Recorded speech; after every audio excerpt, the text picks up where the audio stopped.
अस्सलाम वालेकुम नाज़रीन, प्रोग्राम रोही एट 10 के साथ मैं हूं आपका मेज़बान बिलाल खान याजी। उम्मीद है आप सब खैर व खैरियत से होंगे और आपका दिन जो आज का आगाज़ हुआ है एक अच्छे अंदाज से आगाज़ हुआ होगा, क्योंकि अगर हम सुबह एक अच्छे अंदाज से एक अच्छी मुस्कुराहट के साथ खुशगवार अंदाज में अपने दिन का आगाज़ करें तो सारा दिन अच्छा गुजरता है। और अगर हम सुबह सवेरे किसी बात को अपने माइंड में बिठा लें तो सारा दिन वही बात हमारे माइंड में घूमती रहती है और कोई काम सही से नहीं होता। इसलिए कहते हैं कि जब भी किसी काम का आगाज़ करें तो एक खुशगवार अंदाज में, एक मोटिवेशन के साथ, एक जज्बे के साथ उसका आगाज़ करें ताकि वो उसको अच्छी तरीके से उसको हम मुकम्मल कर सकें। और जिस तरह हमने कल का दिन गुजारा, तो हम मुल्तान की अगर हम बात करें तो मुल्तान में इस वक्त मौसम की सिर्फ बात करें तो मौसम इस वक्त मुल्तान का उस वक्त जो पहले बारिशों का सिलसिला शुरू हुआ था वो दोबारा से रुक गया है।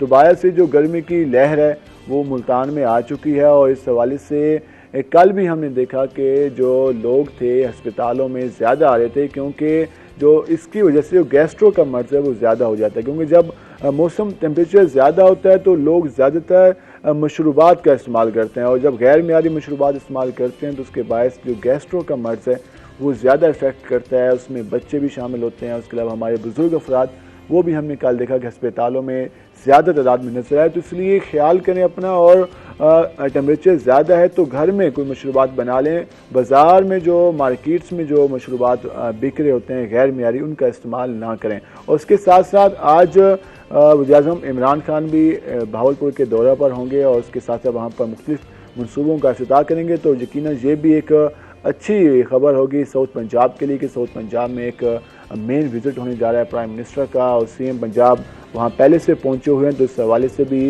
ये बातचीत हो जाएगी। उसके साथ साथ जिस तरह हम अपने प्रोग्राम का बाकायदा आगाज़ करते हैं और मुख्तलिफ टॉपिक्स पे बात करते हैं और हमारे साथ मेहमान मौजूद होते हैं, हम आज भी हमारे साथ मुख्तलिफ टॉपिक्स पर बात करने के लिए हमारे साथ मेहमान मौजूद हैं, हम उनसे जानेंगे। उसके साथ साथ एक और बात कि आज़ादी का महीना है, आज़ादी के महीने को खूब सेलिब्रेट करना चाहिए। जिस तरह चंद दिन रह गए हैं जश्न आज़ादी में, तो ये वो दिन है जिसमें हमारा मुल्क वजूद में आया था। ये वो महीना है जिसमें हमारा मुल्क इस दुनिया के नक्शे पर आया था और इस खित्ते के लोगों को पहचान मिली थी। अगर हम बात कर लें तो ये वो रियासत है जो कि पहली बार मदीना के बाद एक इस्लाम के नाम पर वजूद में आई थी। तो इस हवाले से इसकी जो शनाख्त है उसका जो अंदाज़ है वो अलग है। बाकी जो दुनिया में ममालिक वजूद में आते हैं वो कौमियत की बुनियाद पर, ज़बान की बुनियाद पर और दीगर चीज़ों की बुनियाद पर वजूद में है, लेकिन ये जो हमारा मुल्क पाकिस्तान है ये इस्लाम की बुनियाद पर वजूद में है। तो इस हवाले से हम सब की जिम्मेदारी बनती है कि यहाँ पर हम ख्याल करें और इस मुल्क को ऑन करें और इस मुल्क में जो चीज़ें हैं उनका ख्याल करें और उस मुल्क के रहने वाले लोगों का ख्याल करें। हम बाकायदा प्रोग्राम की तरफ जाएंगे और हमारे साथ जो मेहमान मौजूद हैं हम उनका आपसे तारुफ कराएंगे। और आपने नोट किया होगा कि हम ज़्यादातर जो इस हवाले से फोकस करते हैं वो नौजवानों के हवाले से करते हैं, क्योंकि अगर नौजवान हमारी सोसाइटी की बात करें तो 60% नौजवान है और नौजवानों का सेहतमंद होना काफ़ी लाजमी है। और सेहतमंद होने के लिए स्पोर्ट्स की तरफ उनका आना लाजमी है। अगर खेलों की सरगर्मियाँ नहीं होंगी तो हमारे जो ग्राउंड है वो गैर आबाद नज़र आएंगे और जो हस्पताल हैं वो आबाद नज़र आएंगे। और इस पर बात करने के लिए आज हमारे साथ जो मेहमान मौजूद हैं वो तमाम तरह जो शहर में जितने भी स्पोर्ट्स के इवेंट होते हैं वो उनके ज़िम्मे होते हैं। और शहर में जो आजकल इवेंट्स हो रहे हैं, चाहे वो 14 अगस्त के हवाले से तकरीबात होनी है या उससे पहले जो इवेंट्स का इनेकाद किया गया वो कामयाबी से उनको मुकम्मल किया गया, तो वो सारा कुछ इसको देखते हैं। डिस्ट्रिक्ट स्पोर्ट ऑफिसर हैं अदनान नईम, वो हमारे साथ मौजूद हैं। इससे पहले फर्स्ट क्लास क्रिकेटर भी रह चुके हैं और स्पोर्ट्स में काफ़ी एक्सपीरियंस है। अपनी फील्ड थी, उसके बाद इस फील्ड का इंतखाब किया। अदनान साहब आपको खुश आमदीद। वालेकुम सलाम, कैसे हैं आप? अल्लाह का शुक्र। आप कैसे लगा आज आके? हर दफ़ा अच्छा ही लगता है, आप लोग बुलाते हैं।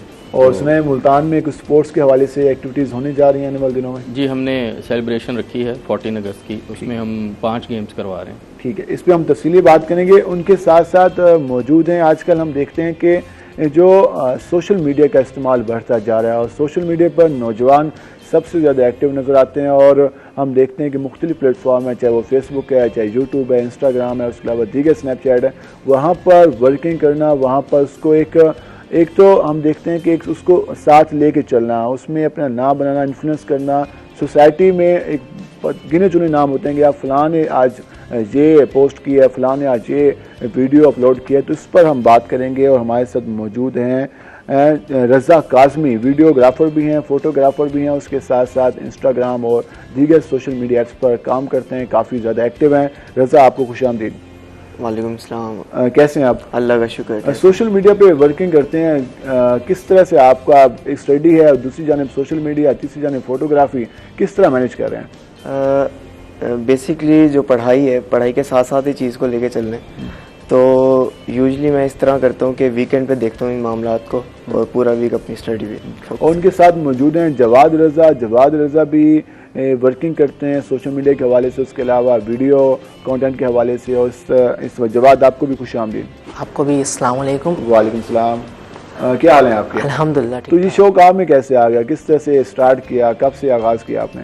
मैंने 2018 में जैसे यूनिवर्सिटी स्टार्ट की थी, तो उसके साथ स्टार्ट किया। लोगों को देखा कि इस तरह लोग इस फील्ड में आ रहे हैं, यूथ बहुत ज़्यादा इन है इसके अंदर। और कुछ दूसरी एक्टिविटीज़ से हट के काम था कि मैं दोस्तों के साथ टाइम पास करता या कुछ और करता, तो मैंने कहा कि क्यों ना इसको अपनाया जाए और इसी से कुछ पैसा कमाया जाए और आवाम को एंटरटेन किया। मैंने एंटरटेनमेंट का एक ज़रिया ही है सोशल मीडिया, तो उससे वीडियोस बना रहे हैं और आवाम को एंटरटेन कर रहे हैं। एंटरटेनमेंट का ज़रिया, लेकिन हम इस पर बात करेंगे। हम बाकायदा तौर पर आगाज़ करते हैं इदरान नईम साहब के पास जाएंगे। इदरान साहब, जिस तरह बात करें स्पोर्ट्स के हवाले से बात की, पहले हम स्पोर्ट्स की अहमियत पे हम हर रोज़ बात करते हैं और हर रोज़ बताते हैं कि स्पोर्ट्स के बगैर साउथ पंजाब कम अज़ कम इसका एक, जिस तरह हमने ओलंपिक्स के हवाले से देखा तो बोरी वाला के हमारे वो जो थे प्लेयर, तो वहाँ पर जिस तरह से उसके वालिदैन खुश थे और जिस तरह कौमी परचम लहरा रहा था हमारा ओलंपिक्स गेम में, तो ये जो लाजमी है स्पोर्ट्स एक्टिविटीज़ का रुझान कितना ज़्यादा होना चाहिए, किस तरह फोकस करना चाहिए हमें? देखें, ये हमारे जो मुल्क में स्पोर्ट्स पे है ना, बहुत फोकस है इस वक्त। तकरीबन 3-4 साल से हम लोग इंफ्रास्ट्रक्चर पे काम कर रहे हैं, लेकिन ये हमारी बदकिस्मती है कि उस तरीके से बच्चे स्पोर्ट्स में नहीं आ पा रहे, या उसमें हम लोग उसमें चाम कम है या हम चाम उसका पूरा नहीं कर पा रहे। उसके बहुत सारे लवाजमात हैं क्योंकि इसमें लॉट्स ऑफ मनी इन्वॉल्व होती है। एक हम करते हैं कि बच्चे नहीं आए, तो बच्चों को अट्रैक्ट करने के लिए जो हमारे पास कुछ नहीं है। बिल्कुल, देखें, अब वो आपने नाम लिया है नदीम का, जो अभी जेवलिन थ्रो में जो आए हैं। अब अगर हम उनके लिए कोई स्पॉन्सरशिप नहीं थी और जो इंडियन लड़का जीता है वो उसके पास करोड़ों रुपए की स्पॉन्सरशिप। मैंने वीडियो देखी, जो उसकी ट्रेनिंग की वीडियो थी, वो कमाल थी। वो लग रहा था कि उसने जीत जाना है। और जो हमारे नदीम थे, उनकी हिम्मत है कि वो स्टेज तक पहुंच गए, उनके वालिदैन की हिम्मत है कि उन्होंने सपोर्ट किया कि उस लेवल तक पहुंचे। देखें, टैलेंट तो होता है, उसको पॉलिश करनी होता है। अब वो जो इंडियन लड़का है, उसका कोच ही है, उसको गालिबन $2 लाख मिलता है। इंडियन $2 लाख? हाँ जी, वो उसको ट्रेनिंग देता है। तो पैसा इन्वॉल्व होगा तो चाम आएगा। जैसे हम लोग अपने बच्चों को लोग कहते हैं इंजीनियर बनाना है, डॉक्टर बनाना है। बहुत कम लोग, मेरे ख्याल 10% भी नहीं होंगे जो कहते होंगे कि इनको स्पोर्ट्स में लेके आना है, इसको अच्छा स्पोर्ट्समैन बनाना है। क्योंकि स्पोर्ट्स बहुत जो है एक आपको बिल्कुल स्पोर्ट्स की ही तरफ फिर रहना पड़ता है और उसमें पैसा भी इन्वॉल्व होता है बहुत, क्योंकि इक्विपमेंट्स हैं जो स्पोर्ट्स के बहुत महंगे हैं। उसके साथ साथ आपको पढ़ाई में भी बच्चे को डालना है और उसके साथ सारी की सारी उसकी स्पोर्ट्स को लेकर चलना है। ये एक बहुत एक तरह की कुर्बानी होती है बच्चे की तरफ से भी, जिसे शौक होता है वो आता है। ये स्पोर्ट्स की बात करें तो इस गेम्स में जो टाइम पे लाइफ टाइम होता है वो 12 से 13 साल ही होते हैं जिसमें उसने परफॉर्म करना होता है। उसके बाद 30+ के बाद तो वो ज़्यादा परफॉर्म नहीं कर सकता। जो भी नौजवान, चाहे वो फुटबॉल में हो, चाहे वो क्रिकेट में हो, चाहे दीगर गेम्स हो, तो इसमें रह कर उसने अपना कैरियर भी बनाना है, इन्हीं सालों में अपनी तालीम भी मुकम्मल करनी है। तो किस तरह हुकूमत को ज़्यादा फोकस करना होगा, सोसाइटी को फोकस करना होगा, या हमारे जो बिजनेसमैन लोग हैं उनको फोकस करना होगा? बिल्कुल, सबको आगे आना पड़ेगा और इस पे जंगी बुनियादों पर काम करना होगा। अब हम आगे आएंगे तो 10 साल बाद कुछ बनेगा जाके, क्योंकि ये ग्रास रूट लेवल से स्टार्ट होती है चीज़। 12 साल का जो अंडर 12 बच्चा होता है ना, वहाँ तक आपने देखना होता है कि उसको किस स्पोर्ट्स में डालना है, फिर उस पर काम होता है। आप बहुत सारी हमारी गेम्स हैं, उनके अंडर 12 के भी होते हैं, बड़ी चैम्पियनशिप्स होती हैं, फिर अंडर 14 होती हैं, उसके बाद 16, फिर 19, उसके बाद यूथ स्टार्ट होती है। और बहुत सारी गेम्स हैं वो 30 साल से पहले ख़त्म हो जाती हैं। और एथलेटिक्स और जिमनास्टिक वगैरह तो 25 से ही पहले ख़त्म हो जाती है बहुत ज़्यादा। बहुत आउट क्लास हो तो वो चलता है आगे। तो इसमें ग्रास रूट लेवल पे बहुत हमें फोकस करना पड़ेगा। एक बार समझाने की भी ज़रूरत है, जिससे हम कहते हैं कि अगर स्पोर्ट्स में वो आ गया तो उसका कैरियर तबाह हो जाएगा। 25 साल तक उसने गेम खेलनी है, उसके बाद तो उतना ज़्यादा परफॉर्म नहीं कर सकेगा, उसे इतना टाइम देना होगा गेम को, या 27 साल 30 साल तक मैक्सिमम जाएगा, तो उसमें तो वो टाइम निकाल सकता है, अपनी स्टडी के साथ टाइम भी निकाल सकता है। अक्सर लोग तो जॉब नहीं कर रहे होते 20 साल की उम्र में, 22 साल की उम्र में, 24 साल की उम्र में। जैसे बच्चा मैं बता रहा हूँ अंडर 12 है, तो अगर वो किसी गेम में बहुत आउट क्लास है तो इसमें हम स्पॉन्सरशिप्स डालें या हम उसको स्पेशल वजीफे पर डाल दें, ताकि उसको कुछ ना कुछ अर्निंग होती रहे, बच्चा अपनी तालीम भी पूरी रखे और उसके घर वाले उसकी वजह से किसी किस्म की इस परेशानी में ना हो कि कल को अगर ये पढ़ाई सही ना कर सका तो इसका करियर डिस्टर्ब होगा। उसमें स्पॉन्सरशिप में ही उसको इस तरीके से लाया जाए। बहुत सारे ममालिक में है ऐसा कि बहुत सारे इदारों पर जो है वो उन्होंने लाइबिलिटी डाली हुई है कि भाई जैसे बच्चा जैसे इंडिया में रणजी ट्रॉफी खेलता है तो कोई ना कोई इदारा वजीफा उसको देता है, और इस तरीके से इसमें चाम पैदा करना पड़ता है। आपने बैरून मुल्क भी सफ़र किया, वहाँ भी आपने करीब से देखा होगा कि वहाँ जो स्पोर्ट्स का रुझान है, वहाँ जो सिर्फ एक गेम पे फोकस नहीं है कि सिर्फ क्रिकेट है तो सिर्फ क्रिकेट खेली जा रही है, बाकी गेम्स को पता ही नहीं है, तो वहाँ क्या रुझान है, हमारे यहाँ क्या रुझान है, किस तरह से आप उनको देखते हैं? देखें, इसमें जहाँ तक मैंने अपना 14 साल करियर में एक चीज़ मैंने देखी है कि हमें स्पोर्ट्स के जितने भी खेल हैं उनको खित्ते के हिसाब से ही प्रमोट करना चाहिए। मिसाल के तौर पे जनूबी पंजाब में जो चीज़ें बहुत अच्छी हैं आप उस पर फोकस करें, वॉलीबॉल लाहौर में जो चीज़ें अच्छी हैं उस पर फोकस करें, अपर पंजाब पे, सिंध में जो अच्छा खेला जाता है उस पर फोकस करें। इनको स्पेसिफाई कर लें गेम्स को, और इस पर फिर आप पैसों को बराबर तरीके से तकसीम करें और बच्चों के लिए जो अच्छे मौके निकालें, उससे आपका टैलेंट ऊपर आएगा। ये क्योंकि गेम्स तो 50-60 गेम्स हैं, हम बराबर पैसे नहीं दे सकते उसमें, ना ही उनको फैसिलिटेट कर सकते हैं बराबर। कि कोई फैसिलिटी मुल्तान में है तो वो भावलपुर नहीं है, भावलपुर में है तो वो रहीम यार खान नहीं है। इसी तरीके से हमें इनको स्पेसिफाई करना हवाले से गवर्नमेंट तो ये कह देगी कि हमने डिस्ट्रिक्ट लेवल पे इदारे बना दिए हैं, अब उन्होंने परफॉर्म करना है। तो अगर हम डिस्ट्रिक्ट लेवल की बात करें तो किस तरह की वर्किंग जारी है? डिस्ट्रिक्ट लेवल पे देखें, अभी कोविड की वजह से स्पोर्ट्स उस तरीके से नहीं हो रही। मैं 40% स्पोर्ट्स हुई है तकरीबन 1.5 सालों में, लेकिन इंफ्रास्ट्रक्चर बहुत अच्छा आ गया हमारे पास। हम लोग बहुत खुशकिस्मत हैं कि हमारे पास इतना अच्छा इंफ्रास्ट्रक्चर है। अब उसमें वालिदैन को चाहिए कि बच्चों को स्पोर्ट्स की तरफ लाएं। स्पोर्ट्स ज़रूरी नहीं होता हर बंदा सुपरस्टार बन जाए, ये आपकी फिटनेस में काम आती है, ये आपकी पूरी ज़िंदगी काम आती है कसरत। इस पर हम मज़ीद तफसीली बात करेंगे कि वालिदैन को क्या करना चाहिए, और जो इंफ्रास्ट्रक्चर की आपने बात की उस पर भी बात करेंगे, कितने ग्राउंड्स इस हवाले से बनाए गए हैं, डेवलप किए गए हैं। रज़ा, आप बताइएगा, जिस तरह बात हो रही है स्पोर्ट्स के वाले से, मुख्तलिफ जो गैर निसाबी सरगर्मियों का होना, जिस तरह तालीम के साथ आप जिस तरह वर्क कर रहे हैं, तो ये कितना लाजमी है, किस तरह टाइम मैनेज करते हैं? तालीम को भी टाइम देना है, घर वाले भी कहते हैं यार साथ दिन ये बैठा होता है कैमरा लेके, तो किस तरह से मैनेज करते हैं?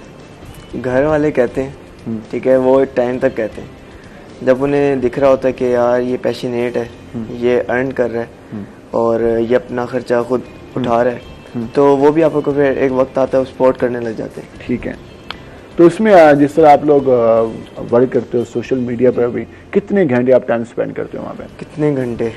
पहले स्टार्टिंग में तो कोई टाइम नहीं था, 24 घंटे भी कोई कहता तो हम कहते थे अच्छा है ठीक है, पैशनेट थे। लेकिन वक्त के साथ साथ ना टाइम को देखना पड़ता है और आपको अपने आप को भी टाइम देना पड़ता है। तो अगर बेसिकली आप बात करें किसी शूट की, तो नॉर्मली 3 आवर्स लग जाते हैं, ठीक है, एक अच्छा प्रोडक्ट निकालने के लिए। फिर उसके बाद उसकी एडिटिंग है, जैसे ग्राफिक डिज़ाइनिंग और उसके अलावा दीगर आईटी के हवाले से भी वर्किंग हो रही है, फ्रीलांसिंग और ग्राफिक डिज़ाइनिंग, तो इनका भी ज़्यादा लाजमी है टेक्निक्स का सीखना, या सिर्फ आप फोटोग्राफर हैं, अच्छा शूट कर लेते हैं, उसके अलावा आपको एडिटिंग नहीं आती, आप उसको बना नहीं सकते, तो फ़ायदा नहीं होगा मेरे ख्याल में? बिल्कुल आपकी बात ठीक है। जो ग्राफिक डिज़ाइनिंग है उसका बहुत चार्म है आगे, ठीक है, और अभी भी जो ग्राफिक डिज़ाइनर्स हैं बहुत एक लिमिटेड उसके अंदर है, और मुल्तान को तो ख़ास तौर पे ज़रूरत है। इवन अक्सर मुल्तान में कुछ ऐसे प्रोजेक्ट्स होते हैं कि जिनमें ग्राफिक डिज़ाइनर्स की ज़रूरत होती है, और वो हमें काम लाहौर से या कराची से करवाना पड़ता है, ठीक है, और उनकी डिमांड पे ही करवाना पड़ता है, क्योंकि मुल्तान का बजट और बाहर आपको पता है।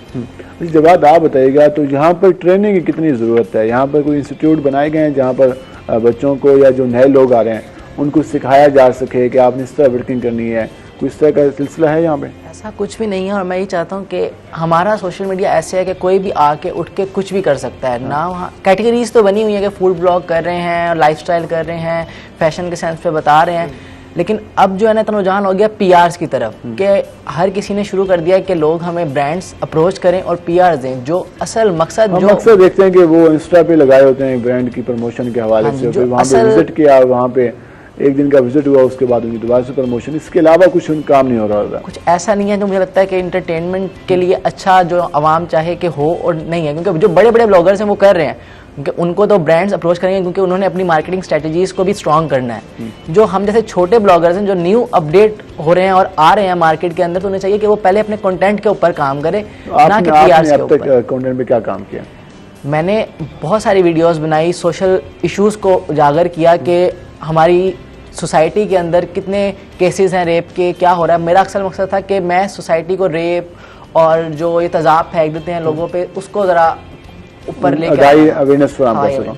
ये काफ़ी अच्छी बात है कि जो सोशल इश्यूज़ हैं उनके हवाले से पब्लिक अवेयरनेस दी जाए। जनाब साहब, जिस तरह हमने बात की, आपने कहा कि इंफ्रास्ट्रक्चर बनाया जा रहा है कोविड के दिनों में, कौन कौन से ग्राउंड डेवलप किए गए? इस बार हुकूमत ने भी कुछ स्कीमें दी थी, उस पर कुछ अमल दरामद शुरू हुआ है इस वाले से? जी बिल्कुल, हमारी एक 26 मिलियन की स्कीम आई है। हमारे जो प्रोविंशियल असेंबली के मेंबर हैं वो लेके आए हैं। उसमें स्क्वाश कोर्ट बना रहे हैं पहली दफ़ा। कौन से एरिया में बनेगा? वो हम लोग स्पोर्ट्स कॉम्प्लेक्स में बना रहे हैं। ठीक है, क्योंकि ये गेम है तो इसको सारा इसका कोर्ट्स वगैरह की सारी देखभाल वो स्पोर्ट्स कॉम्प्लेक्स में ही हो सकती है। और उसके साथ हम लोग एक स्पोर्ट्स ग्राउंड बना रहे हैं मल्टीपर्पज़, और हमारी सॉफ्ट स्पोर्ट्स स्कीम्स हैं, उसमें 4 ग्राउंड्स हम वो बना रहे हैं। जलालपुर पीरवाला में भी हम बना रहे हैं। ये तो हमारी न्यू स्कीम्स हैं ना जो अभी स्टार्ट होनी है। और उसके अलावा आप हॉकी ऑस्ट्रोटर्फ हमारा मुकम्मल हो जाएगा। वाले काफ़ी ऐसे सुन रहे हैं, वो कहाँ तक पहुँचे हैं? वो आपके सामने हमारा fiscal year June to June होता है, तो वो अभी तो स्टार्ट हुआ और वो इसी साल इंशाल्लाह कंप्लीट हो जाएगा। तो हम मुल्तान में हॉकी को प्रमोट होते हुए देखेंगे इंशाल्लाह, कोशिश तो करेंगे। देखें, पहली दफ़ा ऑस्ट्रोटर्फ आएगा यहाँ, जो नहीं था, तो इस खित्ते के लोगों को चाहिए कि हॉकी में दिलचस्पी लें। काम कर रहे हैं मुल्तान में, जिस तरह करना चाहिए उस तरह नहीं कर रहे। शायद उसकी वजह में भी उसका ऑस्ट्रोटर्फ का जाम नहीं था शायद, लेकिन बस 1-2 क्लब हॉकी के गेम के लिए ऑस्ट्रोटर्फ कितना लाजमी है? देखें, इंटरनेशनली तो ऑस्ट्रोटर्फ पे ही खेला जाता है ना, उसके अलावा आप खेल नहीं सकते। हाँ, फिर जो बच्चे ग्राउंड में खेलेंगे, एक तो वो उस तरीके से खेल नहीं पाएंगे। वो एक बिल्कुल ही मुख्तलिफ सिनारियो ग्राउंड पे खेलना। 10 साल के उस मुल्तान में परसों मैंने देखा एक बंदा बाइक पे जा रहा था, उसके बाद हॉकी थी, मुझे देख के खुशी हुई उसके बाद। कोई हॉकी भी मुल्तान में खेली जाती है। हॉकी को जो है दोबारा से जिंदा करने के लिए हमारा इदारा बहुत काम कर रहा है। हमने लास्ट ईयर भी डिवीजनल लेवल पे बहुत अच्छा कप करवाया हॉकी का, और हॉकी इंशाल्लाह मुझे बहुत उम्मीद है हम लोग दोबारा से हॉकी में आएंगे। अच्छा, आपने बात की कि हमें अगर जो हमारे एरियाज़ हैं उनके मुताबिक फोकस हों तो ज़्यादा बेहतर रहेगा। हम देखते हैं कि मुल्तान का एक नाम होता है कि मुल्तान कबड्डी में हमेशा परफॉर्म करता आया है और कई ज़्यादा अवार्ड भी जीत चुका है, और यहाँ अखाड़े भी बने हुए हैं जहाँ पर लोग कोशिश करते हैं उसको, लेकिन वो उनका गिला सिर्फ ये होता है कि हुकूमत हमें ओन नहीं करती। हमारा जितना खर्चा हो जाता है, एक जो पहलवान है उसको बनाने में, उसकी खुराक पे इतना खर्चा आता है, वो हम कहाँ से पूरा करें? तो इसमें स्पोर्ट डिपार्टमेंट क्या हेल्प कर सकता है? देखें, हमारा एक स्पेसिफिक ही बजट होता है 2% जो आता है साल में, वो हमने सब गेम्स पे बराबर ही लगाना होता है। तो इसके लिए तो हमें, मैं वही बता रहा हूँ कि फिलैंथ्रोपिस्ट होंगे, स्पॉन्सरशिप लानी पड़ेगी, और या फिर इस बजट की जो है आप 2% से लेके आप उसको 5% करना पड़ेगा हंगामी जंगी बुनियादों पे, ताकि हम लोग अपना, जैसे हमारे मुल्तान के रेसलर्स हैं, हमारा हामिद है, हामिद भाई हमारा रुस्तम हिंद है, माशाल्लाह हमें फ़ख्र है उस पर। तो ऐसे लोगों को हम ऑन बोर्ड करें और उन लोगों को वजीफ़े भी लगाएं, और उसके साथ साथ उनको उनके अखाड़ों में भी उनको किसी न किसी तरीके से उन लोगों की जो है ताउन करें, ताकि नए बच्चे हम लोग ला सकें। मैट रेसलिंग का है ना आगे, ओलंपिक्स में मैट रेसलिंग चलती है, ताकि मैट रेसलिंग, अब हमारे में मैट्स भी हैं। एक ज़माना होता था मैट्स भी नहीं होते थे, अब हमारे पास फैसिलिटीज़ हैं, लेकिन उस तरीके से बच्चे हम लोग निकाल नहीं पा रहे हैं। और मेरा प्लान है आगे, क्योंकि हमारा मुल्तान जो है जनूबी पंजाब का हब है, और हमारी इस प्लान पे अगर हम तफसीली बात करेंगे ब्रेक के बाद, नाज़रीन, हम जिस तरह स्पोर्ट्स के हवाले से बात कर रहे हैं, उसके अलावा सोशल मीडिया के हवाले से, वीडियोग्राफी के हवाले से एक ब्रेक पे जाएंगे। उसके बाद हम तफसीली जानेंगे कि किस तरह से यहाँ पर स्पोर्ट्स एक्टिविटी को मज़ीद प्रमोट किया जा सकता है। हमारे साथ रहेगा, मिलते हैं एक शॉर्ट ब्रेक के बाद।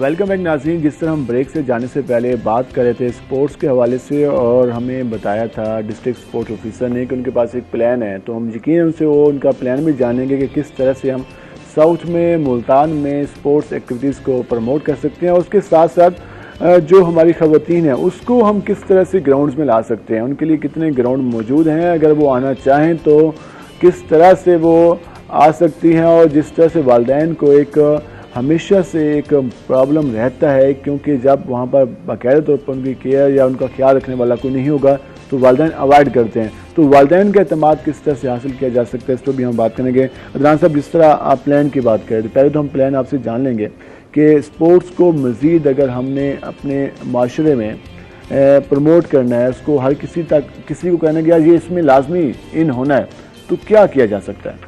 देखिए, मैं एक प्लान कर रहा हूँ, उस पर मैं काफ़ी काम मेरा हो चुका है इंशाल्लाह। हमारे यहाँ जनूबी पंजाब में वफाकुल मदारिस हैं, 40% तकरीबन बच्चे जो हैं वो मदारिस में पढ़ते हैं। देखिए, हम लोग स्कूल्स की तरफ गए हुए होते हैं ना, हमारे पास उससे भी ज़्यादा मदारिस हैं यहाँ। उन बच्चों को हम रिलीजियस गेम्स में लेके आते हैं। हमारे देखें, हमारा मुसलमानों की जो गेम्स हैं ना, हमारे जो है आप सहाबा कराम कह दें या जो भी कह दें, वो लोग भी गेम्स खेला करते थे। देखें, हमारे जो मज़हब की गेम्स हैं ना, तीर अंदाज़ी है, घोड़सवारी है, ये नेज़ाबाजी, इसको हमने आजकल जेवलिन थ्रो कहते हैं, और हम तीर कमान यानी कि उसको आर्चरी कहते हैं, ठीक है ना, घोड़सवारी टेंट पेगिंग में आ जाती है, और इवन के स्विमिंग भी। ये जो 4-5 गेम्स हैं, मैं इस पे काम कर रहा हूँ कि हम मदारिस को ऑन बोर्ड लें, वहाँ पे कोई ऐसा हम उनके साथ मैकेनिज्म बनाएं ताकि वो बच्चों शामिल हो सकें। बिल्कुल, ताकि वो 40% जो बच्चे स्पोर्ट्स में है ही नहीं, हम जो बाकी बचे हुए बच्चों पे काम करें, वो 40% भी ऐड हों, उधर से भी हमें कोई टैलेंट मिले जो हमारे मुल्क का नाम रोशन करे। वो बाकी गेम्स में ना, इन गेम्स में तो लाजमी है, बिल्कुल, ये 4-5 गेमों में तो उनको लाजमी, बिल्कुल उनको उनके निसाब का हिस्सा बनाएं, और ताकि उनको भी एक तो ग्राउंड में आने का मौका मिले। वो लोग बहुत मेहनत करके कुरान हिफ्ज करते हैं, और ये बहुत एक मैं कहता हूँ कि मुश्किल काम है। इन लोगों को हम ग्राउंड्स में लेके आए, और उसमें से भी हमें टैलेंट मिल जाता है, क्योंकि आप 2 साल में कुरान हिफ्ज कर लेते हैं, उसके बाद बच्चे मैंने देखा है अमूमन वो मैट्रिक का पेपर देते हैं या 9th 10th वटेवर जो भी स्किल होती है, वो एक दो साल उसमें टैलेंट है तो वो हम उसको आर्चरी की तरफ ले आए, हम उसको घोड़सवारी की तरफ ले आए, हम अपने कल्चरल गेम्स हो गई ना। अब हमारी बात आ जाती है बजट की, जब बजट नहीं होगा हमारे पास, जब हम काम करेंगे तो जब हम पुश करेंगे तो हमें कुछ ना कुछ ज़रूर हासिल होगा। जब हम हाई अप्स पे लिखेंगे, हम बात करेंगे कि ये हम कर सकते हैं। जिस तरह हमने टॉलरेंस लीग पहले पीसीबी ने कराई थी और मुख्तलिफ इदारों से और स्पॉन्सरशिप से मिलके, उसमें मदारिस के बच्चों की टीम्स बनाई थी।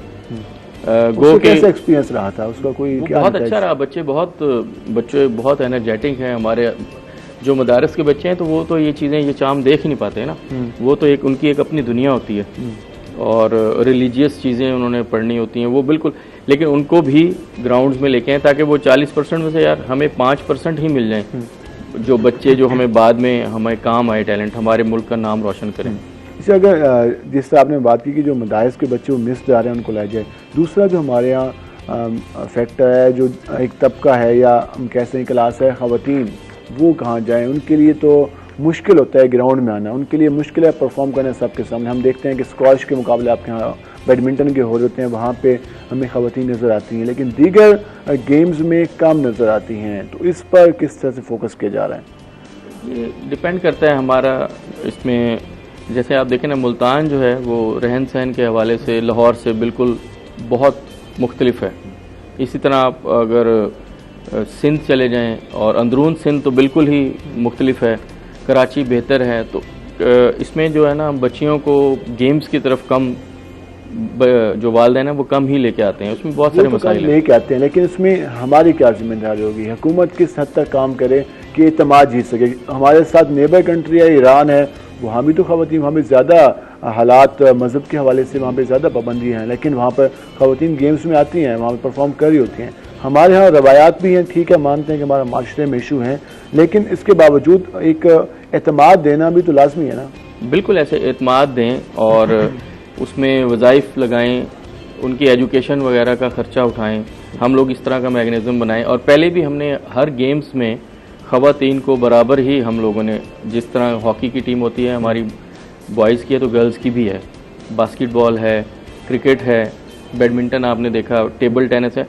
हमारी जो ख़वातीन हैं उनमें दूसरे मुल्कों की ख़वातीन से जो है कम टैलेंट नहीं है। स्पोर्ट्स के पास जो ग्राउंड्स मौजूद हैं, अगर वहाँ पे कोई ख़वातीन आना चाहें तो वो किस तरह से वहाँ पर इन हो सकती हैं, किस तरह की इजाज़त लेनी होगी, किस तरह से वर्क कर सकती हैं? देखें, हमारा इंडोर जो जिम्नेज़ियम है उधर जो भी फैसिलिटी है वो मेंबरशिप है हमारे। पहले भी वहाँ जो है गर्ल्स खेलती हैं, टेबल टेनिस भी खेलती हैं और माशाल्लाह वो पंजाब में अच्छे नंबर पे नाम भी रोशन किया मुल्तान का उन्होंने। और इसी तरह बैडमिंटन के साथ साथ इवन के उन लोगों के लिए हमने जिम की भी थोड़ी सहूलत दी हुई है, अगर टाइम उनका है स्पेयर तो वो जिम भी करें, जिम भी कर सकती हैं। जैसा आप बताइएगा, जिस तरह हमने बात की स्पोर्ट्स के बारे से, हम पहले आपसे बात कर रहे थे कि जो वीडियो पे आपने कहा एक अच्छी वीडियो शूट करने के लिए 3 घंटे लगते हैं, 3 घंटे आपने एक अच्छी वीडियो, लेकिन उसके लिए अच्छी ट्रेनिंग का होना, अच्छी स्किल्स का होना भी लाजमी है। तो उसके वजह से क्या वर्किंग हो रही है? उसके हवाले से क्या वर्किंग हो रही है, ओवरऑल बात कर रहे हैं? ओवरऑल बात कर लेंगे। देखें, जो आइडियाज़ है ना, जो कंटेंट क्रिएटर है, ठीक है, वो अपने आइडियाज़ लेता रहता है। लाइक आपके सामने यूट्यूब है, ठीक है, यूट्यूब पे आप देखते हो, फॉरेनर्स को देखते हो, ठीक है, और पाकिस्तान के बहुत हैं इस तरह के कंटेंट क्रिएटर्स के जो काम कर रहे हैं और अच्छा कंटेंट बनाने की कोशिश कर रहे हैं। अब बात स्पोर्ट्स की हम बात करें तो स्पोर्ट्स के हवाले से भी कोई आपने बनाई वीडियोस वगैरह, जो जहाँ का टैलेंट है कम से कम उसको भी प्रमोट कर दें? स्पोर्ट्स के हवाले से अभी तक कोई वर्क नहीं हुआ, लेकिन हाँ यूनिवर्सिटी के फेस्टिवल्स होते हैं, मैंने उसकी वीडियो बनाई है। तो आप वैसे पसंद होता है कि यार जो स्पोर्ट्स मैन होता है, जो एक परफॉर्म कर होता है, उसकी वीडियो तो वायरल भी ज़्यादा होती है। सिंपल ही बात है, जब भी कोई मैच होता है उसके बाद सारे लोग जाते हैं यूट्यूब पे, देख लेते हैं कि यार क्या हुआ मैच में, किसने परफॉर्म किया। अगर आप लोग फर्ज किया अगर इस पर वर्किंग करें, जो जहाँ पे मैचेस होते हैं या जो लोग स्पोर्ट्स खेलते हैं, अच्छा परफॉर्म करते हैं, उनकी वीडियोस बनाएं तो वो अच्छी वायरल होंगी। बिल्कुल होंगी, और अगर इस तरह का कोई चांस मिला कभी तो ज़रूर।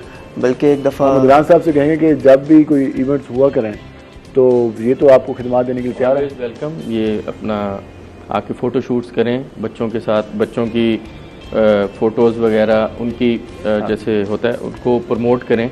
यही चीज़ तो मांगते हैं बच्चे, चाम मांगते हैं।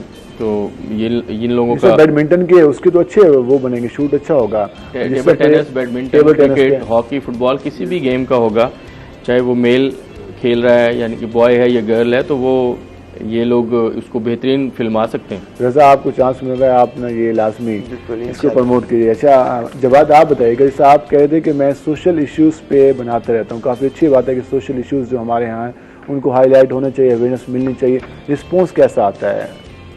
ना मैंने रिसेंटली कंटेंट लिखे तवाइफ पे, तो उस पर सबसे ज़्यादा मुझे जो रिस्पांस था वो लड़कियों का था कि इतना अच्छा रिस्पांस था कि मुझे यकीन ही नहीं था कि मतलब नहीं इस तरह का रिस्पांस आ सकता है। इन चीज़ों से हट के, लाइफस्टाइल, फूड से हट के, जब मैं इस टॉपिक पे कभी भी लिखता हूँ तो बहुत अच्छा रिस्पांस होता है, आवाम उसको ज़्यादा पसंद करती है। ये आपने खुद सेलेक्ट किया था टॉपिक?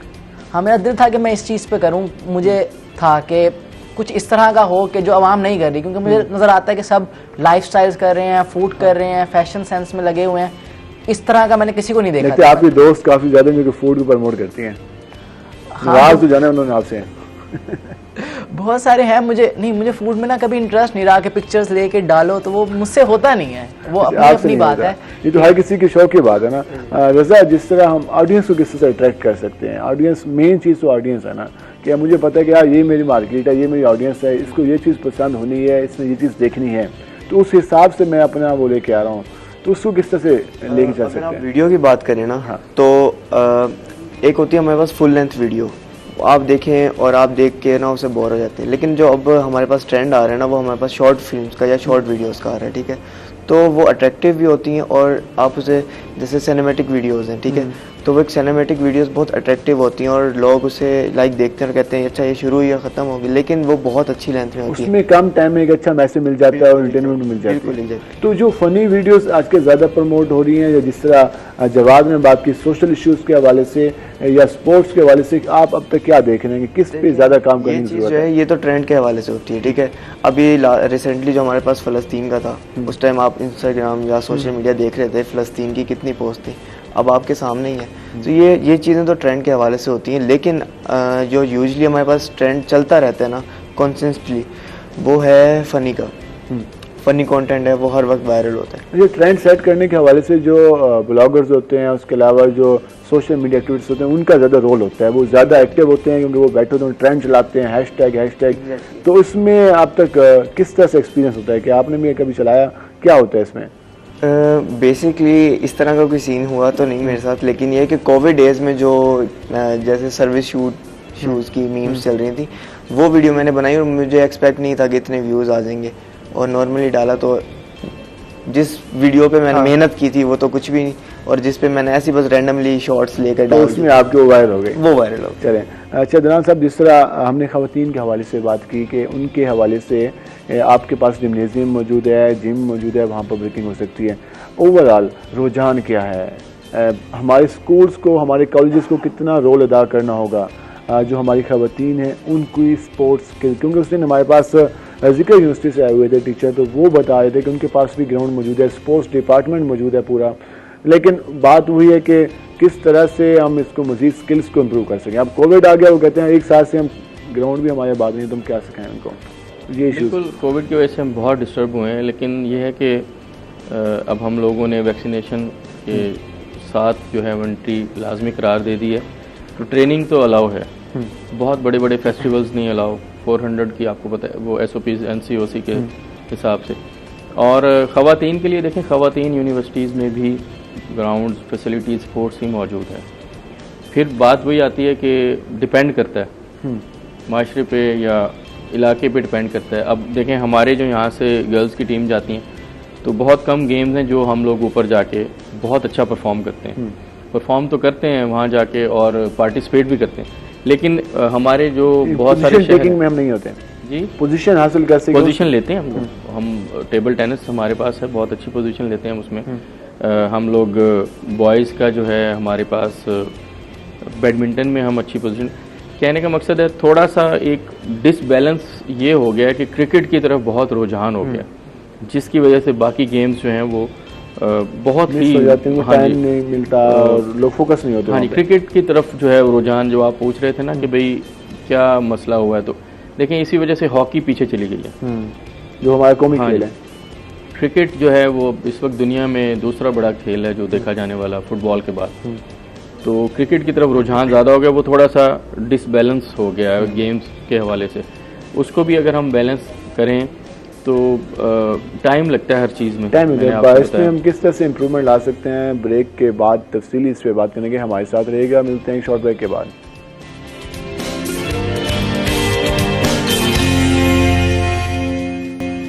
वेलकम बैक नाज़रीन। जिस तरह हम बात करें स्पोर्ट्स के हवाले से, उसके साथ साथ सोशल मीडिया के हवाले से हमने बात की, और हम ब्रेक से जाने से पहले हम बात कर रहे थे कि जो मुल्तान में गेम्स हैं उनके हवाले से बात की। और अब हम जानेंगे कि लास्ट टाइम जो हमने मुल्तान में इवेंट्स देखे, हम मुझे भी काफ़ी अर्सा मुल्तान में हो गया, तो हम स्पोर्ट्स डिपार्टमेंट जैसे जो इवेंट्स होते रहे, तो उनमें एक मैराथन रेस का एक आगाज़ कराया गया था। वो काफ़ी अच्छा रिस्पॉन्स आया था, लेकिन अब बदकिस्मती से कोरोना की वेव की वजह से वो इवेंट्स नहीं हो रहे। तो इसमें जो इंडिविजुअल हैं वो किस तरह से इसको लेकर चल सकते हैं, स्पोर्ट डिपार्टमेंट किस तरह से मदद कर सकती है जो एथलीट हैं उनकी, और उसके साथ साथ जो स्कूल्स कॉलेजेस को क्या डायरेक्शन है।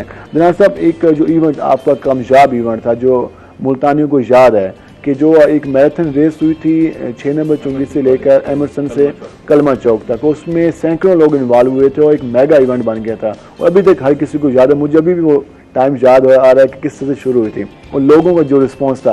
तो इस तरह के इवेंट्स, माना कि अब वेव चल रही है कोरोना की, तो इस तरह के इवेंट्स का होना कितना लाजमी है अगर हम एक साइड के लिए कोरोना को साइड पर रख रहे हैं?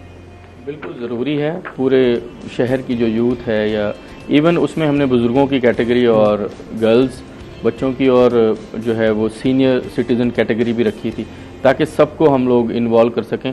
ये सिर्फ स्पोर्ट्स नहीं होता, ये सेहतमंद सरगर्मियों की तरफ।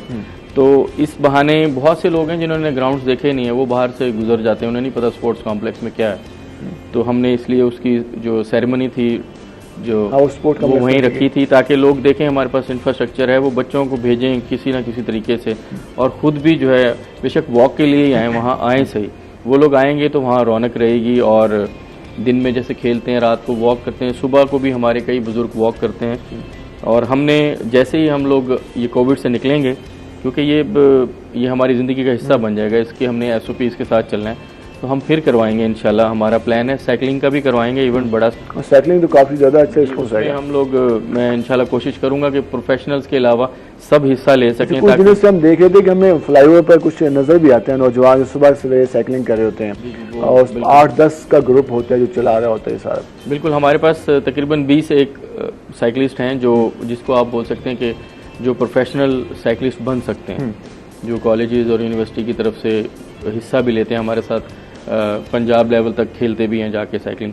हम उनको भी ऑन बोर्ड रखेंगे और उनके साथ हमारे नॉन प्रोफेशनल बोल दें या शहरी, सबको इन्वॉल्व करेंगे। ये दोनों इवेंट इंशाल्लाह करवाने हैं। अच्छा, एक जो बात मैं पूछना चाहूँगा कि हमारी होस्टिंग स्कीम्स आए रोज़ बन रही हैं, वहाँ पर ग्राउंड के हवाले से भी जगह रखी जाती है, और एक छोटा सा प्लाट हो उसमें कुछ 15 टीमें खेल रही होती हैं। लेकिन बच्चों का, नौजवानों का खेलने का इतना शौक होता है कि हर किसी ने अलग अलग पिच बनाई होती है, कोई क्या गेम खेल रहे हैं। तो जो हाउसिंग स्कीम्स में जो ग्राउंड्स वगैरह हैं, उसके हवाले से कोई लेटर लिखें कि यार इनको डेवलप करें, जो उनके प्लाट्स वगैरह जो मुख्तस किए जाते हैं, तो उनको अगर इस चीज़ पर कॉल किया जाए, जो इतनी ज़्यादा हाउसिंग स्कीम नहीं आ रही हैं, उनको शामिल किया जाए कि भाई आपके जो ग्राउंड्स हैं वो डेवलप करें, कम से कम बच्चों को प्लाट बना के दें खेलों का, वहाँ परफॉर्म कर सकें। तो इस हवाले से कोई आने वाले दिनों में इरादा है? देखिए, जो प्रॉपर स्कीम्स बनती हैं ना, आपके सामने बड़ी बड़ी डेवलपमेंट अथॉरिटीज़ हैं जो हुकूमत के साथ, उस हुकूमत के सारे SOPs को पूरा करते हुए स्कीम्स बनाती हैं, वो लोग सब रखते हैं ये चीज़ें। मैं नाम लेना पसंद नहीं करूँगा। तो हमारे यहाँ बहुत बड़ी हाउसिंग स्कीम है, वहाँ सारी फैसिलिटीज़ उन्होंने दी हैं। अभी लास्ट टाइम हमने वहाँ BISL करवाया है, उनके साथ ही उन लोगों ने ही होस्ट किया था, और क्रिकेट ग्राउंड दिया है। वहाँ है फैसिलिटी, जो प्रॉपर एक सोसाइटी बनती है वहाँ इन चीज़ों का होना ज़रूरी भी और होता भी है, वो रखते भी हैं। तो बाकी जो है उनके हम लोग सिर्फ उस पर उन लोगों को एक इखलाकी तौर पे ही कह सकते हैं। बाकी SOPs तो हैं जो इदारा जो अप्रूव करता है और जो मुतल्लिका इदारे हैं वो उन लोगों को बॉन्डिंग रखें उसमें। लेकिन अगर प्रपोजल शामिल कर दी जाए, स्पोर्ट डिपार्टमेंट के साथ शामिल कर दिया जाए, तो ये काफ़ी बेहतर हो जाएगा, क्योंकि वो एक प्राइवेटली काम कर रहा होता है, उसकी मेंटेनेंस भी फिर उन्होंने ही करनी होती है। लेकिन हमारे पास, मैं बता रहा हूँ, है ऐसी सोसाइटीज़ वहाँ ये चीज़ हम उनके साथ मिलके भी करा लेते हैं बहुत सारे इवेंट्स, क्योंकि कुछ फैसिलिटीज़ हमारे पास अगर नहीं है हम उधर से करा। स्कूल्स का कितना ज़्यादा, स्कूल और जो तालीमी इदारे हैं, कितने ज़्यादा कोऑर्डिनेशन है आपके इदारे के साथ, और जो तालीमी इदारे हैं अच्छी है या बस ठीक है चल रहा सिस्टम? देखें, एक इसको प्रॉपरली स्ट्रीमलाइन करना पड़ेगा। बाकी जो है इदारे एक दूसरे से ताउन तो करते ही हैं, कि जैसे भी अगर हम कोई इवेंट करवा रहे हैं स्कूल्स वगैरह के, तो हम लेटर्स वगैरह लिखते हैं, कॉरेस्पॉन्डेंस होती है, ताउन भी होता है। लेकिन एक लाजमी हमने अब हमारे महकमे ने एक कैलेंडर बनाया, कैलेंडर ईयर स्कूल और कॉलेज से मिल के, वो इसी वजह से बनाया ताकि स्कूल और कॉलेज दोनों ऑन बोर्ड रहें। उन्हीं बच्चों ने, हमारे जनरल पब्लिक के बच्चों में भी खेलना होता है, क्योंकि बच्चे तो स्कूल में ही होते हैं ना। तो इसलिए ये अब इस साल इंशाल्लाह सितंबर से स्टार्ट होगा हमारा कैलेंडर, और वो सितंबर बनवाया हमने पहले। ठीक है, तो इसमें तीनों हम लोग इन्वॉल्व होंगे, हमारा खेलों का महकमा भी और हमारे स्कूल्स भी, हमारे कॉलेजेस। ठीक है, जैसे आप बताइएगा, जिस तरह अब 14 अगस्त आ रहा है, तो क्या तैयारी है, क्या किस पे आपने फोकस किया हुआ है कि शूट करना है? 14 अगस्त के हवाले से ये तैयारी है कि एक यूनिवर्सिटी के साथ ही एक प्रोजेक्ट है, और 10,000 दरख्त लगा रहे हैं। 10,000 दरख्त लगा रहे हैं। हमारा एयर यूनिवर्सिटी का न्यू कैंपस बना है चक 5 फेस, तो वहाँ पे ये जो है प्रोजेक्ट बन रहा है, तो वहाँ पे उसकी प्रमोशन आपने शुरू कर दी? प्रमोशन उसकी स्टार्ट है, बस अब 14 अगस्त का वेट है। और वहाँ की किस तरह का रिस्पॉन्स आ रहा है, क्योंकि ये तो काफ़ी ज़्यादा एक अच्छी बात है कि इस तरह की प्रमोशन का होना, कि प्लांट्स लगाए जाएँ। अच्छा रिस्पांस आ रहा है इस चीज़ का, और हमें खुद एक्साइटमेंट है इस चीज़ की। अगर आप अच्छी वीडियोस, अच्छे फोटोज बनाएंगे ना उनके, तो नौजवान भागे आएंगे प्लांट्स लगाने के लिए। एग्जैक्टली। जवाद आप बताइएगा, आप ईद पे 14 अगस्त पे क्या करने जा रहे हैं? 14 अगस्त का खासा कोई ऐसा एहतमाम तो नहीं है, क्योंकि मुहर्रम चल रहा है, तो उसको देखते हुए भी ऐसा है कि वीडियोस 10 मुहर्रम तक होता मेरा यही है कि ना ही बनाऊं ना ही डालूं, उसका थोड़ा एहतरामन में बाद में डाल दी जाए बना के, तो इसलिए ज़रा मेरी कोशिश होगी कि ना ही डालूं। अच्छा, इसमें आप वो रहते हैं। रज़ा, जिस तरह हम बात कर रहे थे कि किस तरह से हम चीज़ों का ख्याल कर सकते हैं, ये आपने टेक्निक्स की बात की, तो किन किन टेक्निक का होना लाजमी है? जो कैमरा हम चला रहे होते हैं, जो नए लोग आना चाहते हैं, क्या सीखें, कहाँ से सीखें? क्या वो यूट्यूब से मदद लें या कोई किस तरह से काम करें? अगर मैं अपनी बात करूँ ना तो यूट्यूब से ही सही है। अगर हम कहीं पे मिसाल के तौर पे हमने अपर्चर कैसे सेट करना है, ठीक है, अब दोस्त को तो कॉल करके नहीं पूछूंगा यार किस तरीके से, हाँ बिल्कुल यूट्यूब से हेल्प लीजिए। तो यूट्यूब जो है वो वहाँ से आप गाइडेंस अच्छा दोस्त साबित हो सकता है। बिल्कुल बिल्कुल। और जहाँ तक ये बात है कि आपने किस तरह से अपनी चीज़ों की हिफाजत करनी है, वो ये कि जब आप कैमरा वगैरह यूज़ करें, ठीक है, उनको प्रॉपरली साफ़ सुथरा रखें बस। और जब आप लेंस चेंज करें तो यूजली हम ये करते हैं कि यार हमारी जो बॉडी होती है वो हम उसे खुला छोड़ देते हैं, उसमें डस्ट चली जाती है, पार्टिकल्स चले जाते हैं और वो आपका कैमरा बॉडी ख़राब हो जाती है, वो ख़राब हो जाती है। नाज़रीन, जिस तरह हमने आज मुख्तलिफ टॉपिक्स पे बात की, तो इस हवाले से आपने जाना कि किस तरह का सिलसिला जारी है स्पोर्ट्स के हवाले से। तो नईम साहब, आपका शुक्रिया, आपने हमारे प्रोग्राम के लिए वक्त निकाला और स्पोर्ट्स के हवाले से जो चीज़ें थी, जो डिस्ट्रिक्ट स्पोर्ट काम कर रहा है, उस हवाले से आपने आगाह किया।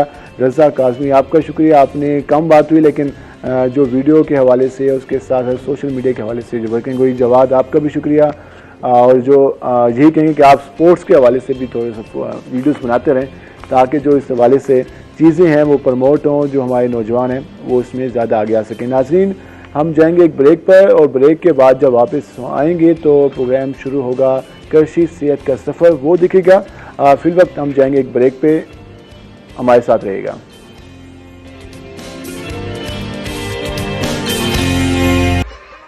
वेलकम बैक नाज़रीन, कृषि सेहत के सफ़र में आपको खुश आमदीद कहते हैं। और आज सारे नाल हकीम जावेद हाशमी साहब हैं। असर पहले को वेलकम, आपको खुश आमदीद। आपको क्या हाल है हकीम साहब? बिस्मिल्लाह, सही अल्हम्दुलिल्लाह, हमेशा दी खैर। थैंक यू हकीम साहब, तुझा को वक्त देते थे। अच्छा हकीम साहब, आज जरा असा मसला डिस्कस करने वाले हैं, बोलने वाले हैं या दसण वाले हैं, वो है एलर्जी। तो ये एलर्जी जी है कॉमन वर्ड है, लफ्ज़ है, सारी जिंदगी आम रूटीन सुनते रहने हर एक को। कहीं को डस्ट एलर्जी थी गई है, कहीं को फूड दी थी है, कहीं को ड्रग दी एलर्जी है, कहीं को पेट दे यानी कि पालतू जानवरों के वालन एलर्जी थी वेंदी है। अक्सर औकात सुनने को मिलते थी। इनके अलावा जड़ा है अक्सर औकात आते हैं कि मेरे को फलां डस्ट तो एलर्जी थी गई, फलां चीज़ को तो सुनते रहने हैं मौसमी एलर्जी थी गई। तो रूटीन वाइज एलर्जी होंदी क्या है, पहले तो ये दसे सो वाल इंदे असबाब ते गाल करे सो, वाल असें इंदे इलाज ते गाल करे सो। हकीम साहब बिस्मिल्लाह करे सो। बिस्मिल्लाह। आज ते मैं पहले कोशिश करे सा कि तो मैं रिनाइटिस एलर्जी के बारे दसा कि ये क्या है। ठीक। नक दी झिल्ली दी एक सोजिश थी वेंदी, उनको असा रिनाइटिस एलर्जी आते हैं। ठीक है। अच्छा, ये जड़ी है ये अमूमन सीजनली भी थींदी है, पेरिनल भी थींदी है। ठीक है। ये दुहा तरह नाल थी सकदी, दो तरह दी होंदी है। ठीक है। अच्छा, सीजनली ये है कि मौसम के बदलन के नाल जड़ा है जेड़े टाइम बाहर दा खसूसन मौसम बरसात दा होंदे तां उंदे च होंदे कि ये पोलन जड़ा दरख्तां तों ते पौधों तों वो निकलदे पोलन दी सूरत विच वो उंदे नाल एलर्जी थींदी है, उनको असां सीजनली एलर्जी आते हैं। अच्छा, दूजी जड़ी है वो तो आपको सिगरेट के धुएं नाल भी थी सकती है, वो तो आपको खावन पीवन नाल भी थी सकती है, वो परफ्यूम नाल भी थी सकती है, वो कई चीज़ के नाम माफक आवन नाल भी वो एलर्जी थी सकती है। दूजी एलर्जी जड़ी है ये नाल जड़ा अस अज ज्यादा गुफ्तगू करे सूं अस नक दी झिल्ली दी सोजिश ते करे सूं कि ई एलर्जी दा ताल्लुक इन्हां नाल है, इन्हां चीज़ां नाल जेड़ी मैं हुणे दसन। ठीक है। असली बात गल करन वाले नक दी झिल्ली दी सोजिश है जिको एलर्जी का ना रहते हैं। हाँ। इन्हें नाल एक आम पेशेंट जड़ा है वो केड़े केड़े मुश्किलात का सामना करना पौंदे थिया और किवें करेंदे थे, जिवें कि असा गाल करेंदे पे कि सब मौसम की तब्दीली नाल मर्ज थींदे थी सकदे। ठीक है। अच्छा, या मर्ज इजाफा थी वे सकदे थिया तो ये किवें थींदे, इहदे क्या मरीज को फील थींदे, क्या मुश्किल पेश आंदी है ओ दसे सो। एक ते इहदे जेड़े सबब है इंदा दा जेड़े सामने आंदे इलामात इंदे जेड़े सामने आंदे वो सबब तो मैं तो दस दित्ते कि इंदे पोलन एलर्जी भी है, इंदे नाल इन नाल घाह तू भी थी वेंदी है, इंदे नाल घर इंडोर भी ते आउटडोर भी दुहां साइडां थी सकदी। इंडोर विच ये है कि तो सिगरेट दे धुएं नाल थी सकदी है, घर विच कोई अगर पौधे शौधे तो उन्हां नाल थी वेंदी, घर दे पालतू जानवर दे वालां नाल थी सकदी है। अच्छा, बाहर जेड़ा तुसां निकलदे आउटडोर जेड़ी है तो एलर्जी है ये थींदी है तो खसूसन पोलन नाल। ठीक है पोलन एलर्जी असां को आदे बहार दे मौसम ज्यादा बरसात दे मौसम में ज्यादा थींदी बरसात दे मौसम में ज्यादा थींदी अच्छा ए इंदे किस वजूहात हैं थीवण दे डस्ट दी वजह तो ये थी वेंदी है ते दूजी इंदा कि इंदा थीवण तो बाद महसूस क्या थींदे तोड़े ते क्या वारत थींदे तो तुसा क्या महसूस करे सो मरीज क्या फील की सी उन्हें लेके नक की पानी वामण शुरू थे वैसी तोड़ा एक नक दी झिल्ली ते सोजश आवे सी दूजी गाल है कि अगर शिद्दत इख्तियार करेंदी तो वाले नाल अखी चु पानी भी शुरू थे वेंदे अखी सुर्ख भी थी वेंदे ठीक है अच्छा बाज़ औक़ात ऐसा होंदे कि ताकू अच्छा इने ना नकाहत जरूरी थींदी ठीक है अच्छा थींदी है क्यों है कुव्वत मदाफत दी कमी दी वजह अच्छा मैं ये पूछना चाह रही हूँ कि ऐसे लोग क्या बहुत सेंसिटिव होने थे क्योंकि उन्हें कोई चीज़ा जड़े हैं ये तो रूटीन वाइज हैं तुसा डस्ट विच ही वड़ने थिया तुसा बाहर वर्क भी करने वर्कआउट भी करने थिया तुसा सिगरेट वाले लोग ना जो सिगरेट नोशी करें उन्होंने बांधे खरदे भी है तुसा इसके अलावा क्योंकि कोई दवा को भी तो थी सकती है एलर्जी अक्सर ड्रग्स को थी लोगों को खारिश थी वेंदी है अक्सर लोगों को बुखार थी वेंदी अक्सर लोगों को बहुत सारे एलर्जी के कारण नजर आने एक ड्रग नाल भी थी सकती कई दवा जी तुसा यूज की अगर कई टाइम वो तो वास्ते फायदेमंद भी साबित थी और कई टाइम तक एलर्जी की वजह भी बन सकती है ये सारे नाल नहीं थींदा इवें हाँ कुछ लोग कई चीज तो सेंसिटिव होने ठीक उन्ना को उंदे नाल थींदे बे को उंदे नाल नहीं थींदा हां अगर कोई बैक्टीरियल इन्फेक्शन है या वायरल इन्फेक्शन है ओ वाल सब को थी सकते लेकिन जेडे खसूसन कई चीज तो एलर्जी हंदा उंदे तो उनको थी कोई परफ्यूम तो एलर्जी होंदे कोई सिगरेट तो एलर्जी होंदे ते लेकिन ए घाल ही जेडी एलर्जी है सब को थी सकती है पोलन एलर्जी है सब को थी सकती है इन नाल ये कहनी के कोई उंदे तो सेंसिटिव है या कहनी एक क्योंकि वारत थींदी है ते सब को थी अच्छा मौसमी एलर्जी दी जीवन गाल करने जिवें गर्मियां में लोगों को एलर्जी थी वेंदी है सर्दियों में भी थी वेंदी है ते ओ मौसम भी लोगों को मुतासिर करेंगे बिल्कुल इस इन नाल मौसम पहले में जिवें दसे के बरसात दे मौसम में पोलन वाला सिलसिला थींदे तो मौसम जिवें तब्दील थींदे ता लोग चूंकि उवें हिफाजती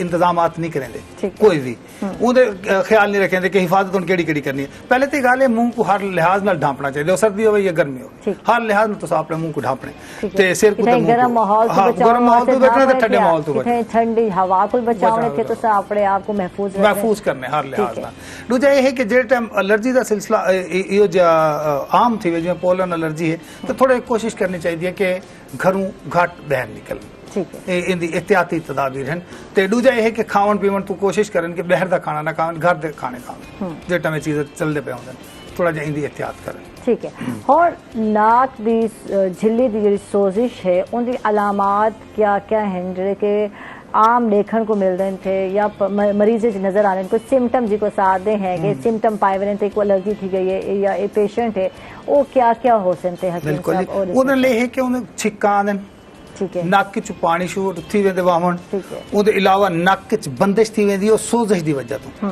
कि नक सही तरीके नाल बंदा साह नहीं घिन सकदा उहदी बंदिश थी वेंदी हां साह दी प्रॉब्लम थींदी उहदे नाल अच्छा वल पानी आवन दे नाल अखां बाज़ औकात सुज भी वेंदे ये भी थी वेंदे तो दूजी ये गाल है कि नक दे नथने नाले ये खसूसन ताकू बंदिश महसूस थी सी सोजश नाल कि जिवें बंद है पन बिल्कुल ताकू साह घिनने ची थोड़ी जी प्रॉब्लम थी सी ठीक है ये इन सही दे इलामा अलावा गले दी खराश थी सकती है ताकू गले खांसी खुश्क खांसी भी थी सकती है इने विच एलर्जी विच सर दर्द भी थी सकदे थकान भी फील कर सकते हो यानी कि कमजोरी तक घिन के आंदी एलर्जी बिल्कुल जी कुव्वत मदाफत दी कमी दी वजह तो थींदी है वल कमजोरी ज्यादा पैदा थी वेंदी पहली कुव्वत मदाफत घट होंदी है इंदे बाद वालों वध वेंदी है कोई भी बीमारी जे टाइम हमला करेंदी वल कुव्वत मदाफत घट होंदी है तो वल मजीद घट वेंदी है ई पर वल कमजोरी नकाहत महसूस थी सी बावन उठने तो परेशानी महसूस थी सी हां जी चलन फिरने ची बाज़ औकात तुसा अपने आप विच कमजोरी महसूस करे ठीक है यानी अलामात जेडे दसन हकीम साहब ने ओए हन पे छिक्का आसन ताकू तला नाक बंद थी वैसी ते नाक जेडे नाक दे नथले जेडे हन जिको नथा आसाद है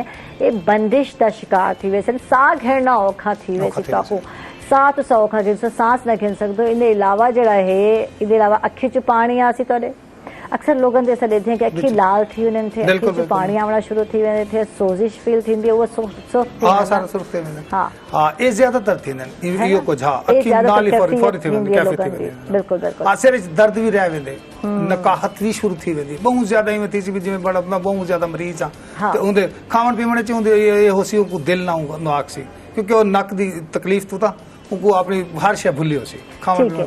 और अखी दे गिद स्याह हल्के जिवें अलामात भी नजर आ सकते हैं, कोई ऐसी गल नहीं जे में शिद्दत इख्तियार करेंदी है ते वालो उन बाद ठीक है। अच्छा वो केड़े अनासिर हैं या अवामिल हैं जेड़े कि एलर्जी दा सबब बनने थे और दसे सुहकीम पहले मैं अर्ज की थी कि कुव्वत मदाफत दी कमी ठीक है वीकनेस फील करेंदे तो हाँ कुव्वत मदाफत तुहाडे अंदर क्या नहीं अगर बीमारी नाल लड़न दी हिम्मत क्या नहीं ते यकीनन तुहाडे ते ये हमला करे सी ठीक है। दूजी गल है कि गैर मियारी खुराक तुहाडी ठीक है इंदे शामिल हाल थी सी तीजी गल है कि हिफजान सेहत दे असूलां तू ना वाकिफ होवन ठीक है।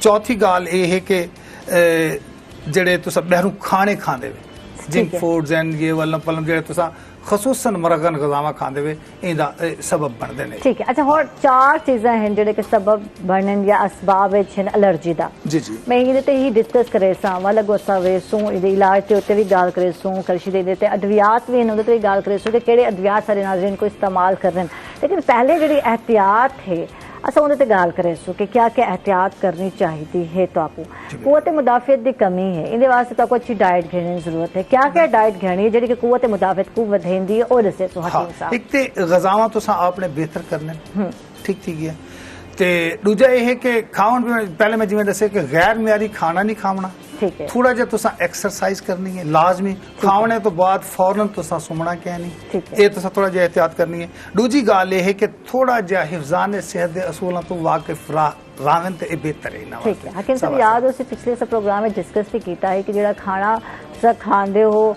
एक तो बहुत ज्यादा पकावना नहीं बहुत ज्यादा कच्चा भी नहीं होना चाहिए और बहुत ज्यादा पकावना भी कहना चाहिए और अक्सर असा इवेंट थी कि ऐसा बहुत ज्यादा भुनेने हैं उनकी गजाइत कितनी क्योंकि सराकी सारे जो लोग हैं पे या बहुत सारे घर में चिवे ही भांडे थे बहुत ज्यादा भुना होया ही खाया था मैंने बहुत ज्यादा ऑयली खाना पसंद किया मैंने बहुत ज्यादा स्पाइसी खाना पसंद किया मैंने तो ये सारी चीज़ा गैर मियारी भी शामिल थी सकते हैं बिल्कुल चटपटा खाना होवे बहुत ज्यादा स्पाइसी खाना होवे तो ये ਤੁਹਾਡੇ ਵਾਸਤੇ नुकसानदायक है। बाहर दे खाने को मना भी यही वजह तो करे ने कि उत्था ये चीज़ां ज्यादा मिलदे ते ये अगर तुसा घरे शुरू कर देंदे तो यकीनन वाल तो घरे च नुकसान शुरू थी वैसी तुसा कोशिश करनी है कि मसाले घट तो घट पावो और जिवें तुसा दसे कि ज्यादा उनको गाल ही ना देवो तो ज्यादा उनको कच्चा ही न रखो और दरमियाने का सिलसिला रख के तो उनको अपना खावन पीवन ठीक है। और जब हिफजान सेहत के असूलों की गाल की वेंदी है क्योंकि इंदू जड़े असा गाल कीते इससे कि एलर्जी की जी सबब बनती है हिफजान सेहत के असूल है हुण ये है कि जब तुम खाना खाने हाथ धोने खाना खाने के बाद भी हाथ धोने तुम काम करके और ये चीज़ा जड़े हैं ये बहुत जरूरी है कई को एलर्जी और तुसा उन्हें अगर टाउल इस्तेमाल कर घेंदे हो तुसा तौलिया इस्तेमाल करेंगे तो तारे विचों मुंतकिल थी वैसी एलर्जी ये चीज़ा भी तो है ना जो एहतियात करनी है और इसकी सफाई चीज़ा सफाई का ख्याल रखना बहुत जरूरी बिल्कुल जी सफाई का ख्याल रखना अपने माहौल को भी साफ सुथरा रखो तो अपने आप को भी साफ सुथरा रखो ठीक है। हिफजान सेहत के असूलों का मतलब भी इहो है कि तुसा अपने आप को एक ते उन्ना चीज़ां तो बचावने जेड़े तुहाडे जिस्म को नुकसान देने ते दूजा तुसा अपने पावने च ये ख्याल रखने कि ऐसे लिबास ना पावो जेड़े लिबास तो एलर्जी का सबब बने ठीक है। वो शौक लिबास ना पाओ ज्यादातर और गर्मियां गर्म लिबास चुस्त लिबास घट पाओ। दूजी गल है कि सर्दियां सर्दियां वाले लिबास पाओ तो गर्मियां गर्मी वाले लिबास पाओ ये थोड़ा जिहा तुसा एहतियात करनी है कि हर लिहाज नाल और चेहरे को ते हत्थां को कोशिश करो कि फुल बाजू वाले लिबास पाओ गर्मियां च ते सर्दियां च ठीक है। और जदीद लाइफ स्टाइल की हाल करने हैं तो सारे लाइफ स्टाइल जो है आजकल बदल चुके हैं एक तो सारा सम्मण और उठन का टाइमिंग में बड़ा फर्क आ गया वक्त समय थे तो और वक्त जो है ना जागने थे बहुत जरूरी है उठ के नाश्ता घेरने अच्छा नाश्ता खाने सारे पास एक है नहीं तो डिठा हो सी ऐसा एक चाय दे कप ते गुजारा कर हालांकि नाश्ता करना जरूरी है और नाश्ते का मतलब है कि 8 बजे तो पहले खाना खाओ ब्रेकफास्ट अच्छा होना जरूरी है 8 बजे तो पहले अगर 8 बजे तो बाद करेंगे तो खाने च कंसीडर थी और नाश्ते कंसीडर करना एक गल दूजा है कि खाना तो नाश्ता कोशिश करो कि तुम अच्छा करो ठीक है उनके बाद बेशक दोपहर का खाना थोड़ा हल्का खा गए रात का बिल्कुल हल्का खा गए हाँ जी हल्का खा सकते ते बाहर के खाने तो हर लिहाज नाल इज्तनाब करना चाहिए जितना तुहाडे कोल थी सकदे अगर कोई मजबूरी है कोल्ड ड्रिंक्स हैं इहदे अलावा सॉफ्ट ड्रिंक्स हैं इन्हां कोल अवॉइड करना चाहिए ड्रिंक्स तो हर लिहाज नाल अवॉइड करो ता ये जरूरी है नहीं कहना क्या बस ये जस्ट वो तो जिवें आदे पे कि न्यू जनरेशन ने अपना फैशन बना के दे पर इहदी जरूरत क्या नहीं बिल्कुल बिल्कुल अच्छा इनके बाद मौसमी तब्दीली है मौसम जिवें बदलदे उहदे विच एहतियात करने बहुत बिल्कुल उहदे च एहतियात करना ही पर जरूरी है कि हर मौसम के लिहाज नाल तुसां खावना पीवना भी है और हर मौसम के लिहाज नाल तुसां कपड़े भी बदलने और हर मौसम के लिहाज नाल तुसां अपने आप की हिफाजत भी करनी। ठीक है। अच्छा हकीम साहब हुण असां गल करीसूं कि ई एलर्जी तो बचण वास्ते क्या एहतियाती तदाबीर इख्तियार किए वड़ने चाहिए थे, क्या करना चाहिए, अपनी वे ऑफ लिविंग को किवें बदल सकते हैं, क्या क्या चीज़ें हैं जिन्हें को अपना के जो है ये एलर्जी तो बच सकते हैं। हर वो चीज़ पहले इस्तेमाल करन जिहड़ी कुव्वत मदाफत को वधेंदी है। एक गाल दूजी गाल ये है कि एहतियाती तदाबीर वो वाल आसन कि एक तो बाहर निकल सन पौधे तो मैं तो आके तो ई खुसूसन जिहड़ी रिनाइलल एलर्जी है रिनाइटस एलर्जी सॉरी ये जी सारी की सारी तो पोलन तो ज्यादा थी एक बरसात के मौसम में ज्यादातर दरख्तों के नजदीक लंग्स हो या ये थी सी वो थी सी उन्हें ज्यादा रिनाइटस एलर्जी तक थी सकती। ठीक है ठीक है। अच्छा जिवें कि गाल थी पई कि बच्चों वास्ते म्यारी खाना खावणी थी तुसां घर दा सादा ग़िज़ा खावणी है तुसां क्योंकि हुण असां एहतियाती तदाबीर ते गाल करने वाले हैं सारे सब्जियां खावें। ठीक है सारे सब्जियां और फल खावणे जेडे मौसमी हैं मौसमी तो जेडे भी नजर आने ना उन्हां को तुसां जरूर इस्तेमाल करना। अच्छा ते बराह रास्त तुसां यानी कि डायरेक्ट सनलाइट विच नहीं वड़ना सा धुप विच नहीं वड़ना मट्टी तो जिथे होवे मट्टी तो बचने थिया क्योंकि ज्यादातर लोगों को अगर गाल करने हैं डस्ट एलर्जी तो डस्ट एलर्जी ज्यादा है जनूबी पंजाब में जैसा गाल करने हैं तो इतना लोगों को ज्यादा है डस्ट एलर्जी ज्यादा है। इस्लामाबाद वालों को पोलन एलर्जी ज्यादा है क्योंकि दरख्त पाए हुए तब बाहर वक्त बारिश बरसात का मौसम रहे उतना लोगों को ज्यादा मसला थी तो जनूबी पंजाब के लोगों को अगर गाल करें स्पेशल अपने इलाके की गाल करने हैं तो इतना जनाब डस्ट एलर्जी बहुत ज्यादा है। डस्ट एलर्जी वाकई कोई शक नहीं डस्ट एलर्जी बहुत ज्यादा है। दूसरा मेडिसिन तो भी थी सकती है कोई मेडिसिन एलर्जी कर देने बाज़ औक़ात तो दस सिगरेट तो होंदी है कुछ लोगों को परफ्यूम तो थी वेंदे तो इन तो खसूसन जेड़ी जेड़ी शय तो वो आप पता होंदे उनको कि केड़ी शय तो वो सेंसिटिव है। ठीक है वो चीज़ तो वो बच्चे ठीक है और रूटीन वाइज जैसा कोरोना है और ऐसा मास्क का इस्तेमाल करने हैं चलो अल्लाह करे सी के चला वैसी करो कोविड बहुत जल्द इंशाल्लाह लेकिन रूटीन वाइज भी मास्क का इस्तेमाल करने जे लोग एलर्जी जिन्हें को थींदी है उन्हें को चाहिए कि वो मास्क का इस्तेमाल करें थे। जी जी बिल्कुल अल्लाह करे ऐसा थी वने हाँ। कि हिफाजती इंतजामात जेडे हुन करेंदे पे तुसा कोरोना दी सूरत च खुदा करे कि कोरोना ना रावे ये खत्म थी वने लेकिन उनके बाद भी तुसा अगर एहतियाती तदाबीर करेंदे रहंदे वे तो तुसा बहु सारे बड़े बीमारियां तो बच सकते हो। काफी सारे ऐसे बीमारियां हैं जेडे खसूसन जेडे मौसमी होंदे जेडे एलर्जिक होंदे उन्हां तो सब बच वेसो। ठीक है हुण असां गाल करेसु करशी दे अद्वियात केड़े मियारी अद्वियात हैं जेडे के एलर्जी विच इस्तेमाल कीती वन सकदे थे और से हां इन एक ते सामने मेरे पे भी लगी एलर्जी कैप्सूल्स हैं ये तुसां इस्तेमाल कर सकदे वे ते इंदे नाल मुआवन अद्वियात भी हैं जेडे मुसफ़ी खून होंदे वो सारे दे सारे इंदे नाल तुसां इस्तेमाल कर सकदे वे कि एलर्जी दी नाल ठीक है यानी कि नाक दी झिल्ली दी जड़ी सोजिश है उतू निजात हासिल करने की खातिर और कुव्वत मुदाफियत को मजबूत बनाना चाहते हो तो वाल तुसा करशी दे तैयार करदा एलर्जी कैप्सूल जड़े हैं ये इस्तेमाल करे सो और हर किस्म दी एलर्जी वास्ते है यानी मुफीद ते मुअस्सर कैप्सूल साबित थी सकते हैं कि सब में सही जाती पईयां थे। बिल्कुल तुसा सही आके जी ए किते ही सिलसिले वास्ते गए तैयार कि एलर्जी ते खसूसन जेडी किस्म दी भी को एलर्जी है उनके वास्ते तो को इस्तेमाल कर सकते हैं खसूसन आज रिनाइटिस एलर्जी ते करेंदे पे ते इनदे वास्ते ते बहुत ही मुअस्सर है। ठीक है और इस्तेमाल किवें करने थे सुबह शाम करने थे है कि कैप्सूल मरीज ने किवें इस्तेमाल करने वो भी दसे। हाँ बिल्कुल अगर छोटा वो बाल है तो एक कैप्सूल सुबह शाम कर सब एज के हिसाब नाल अगर कोई वड्डा है तो दो कैप्सूल सुबह तो दो शाम भी कर सकते हैं और अगर ज्यादा समझते हो तो कोई एलर्जी ज्यादा है तो 3 टाइम भी इस्तेमाल कर सकते हैं। ठीक है। अच्छा एलर्जी कैप्सूल की खसूसियात कहन कुछ ये भी दसे सो हकीम हर किस्म की एलर्जी वास्ते है ये दी खसूसियत है कि हर किस्म की एलर्जी तुम इस्तेमाल कर सकते हो क्योंकि अस अज रिनाइटस ते असा गाल करें पे रिनाइटस एलर्जी ते इनदे वास्ते ते खसूसन बहुत ज्यादा बेहतर साबित हैं और इन्ना को तुसा खसूसन नक दी झिल्ली दी जेडी तुहाडी सोजिश है उनदे वास्ते जरूर इनको इस्तेमाल करो। ठीक है यानी ये जेडी तले माहौलियाती आलूदगी जड़ी है उदी सबब थियण वाली एलर्जी है तो ताको सेफ रखेंगे इनके अलावा कुव्वत मुदाफियत विच वधारा करेंगे बिल्कुल इन कोई शक नहीं। ठीक है हाँ जी कुव्वत मुदाफत को वधा के ही वो एलर्जी को खत्म करेंगे।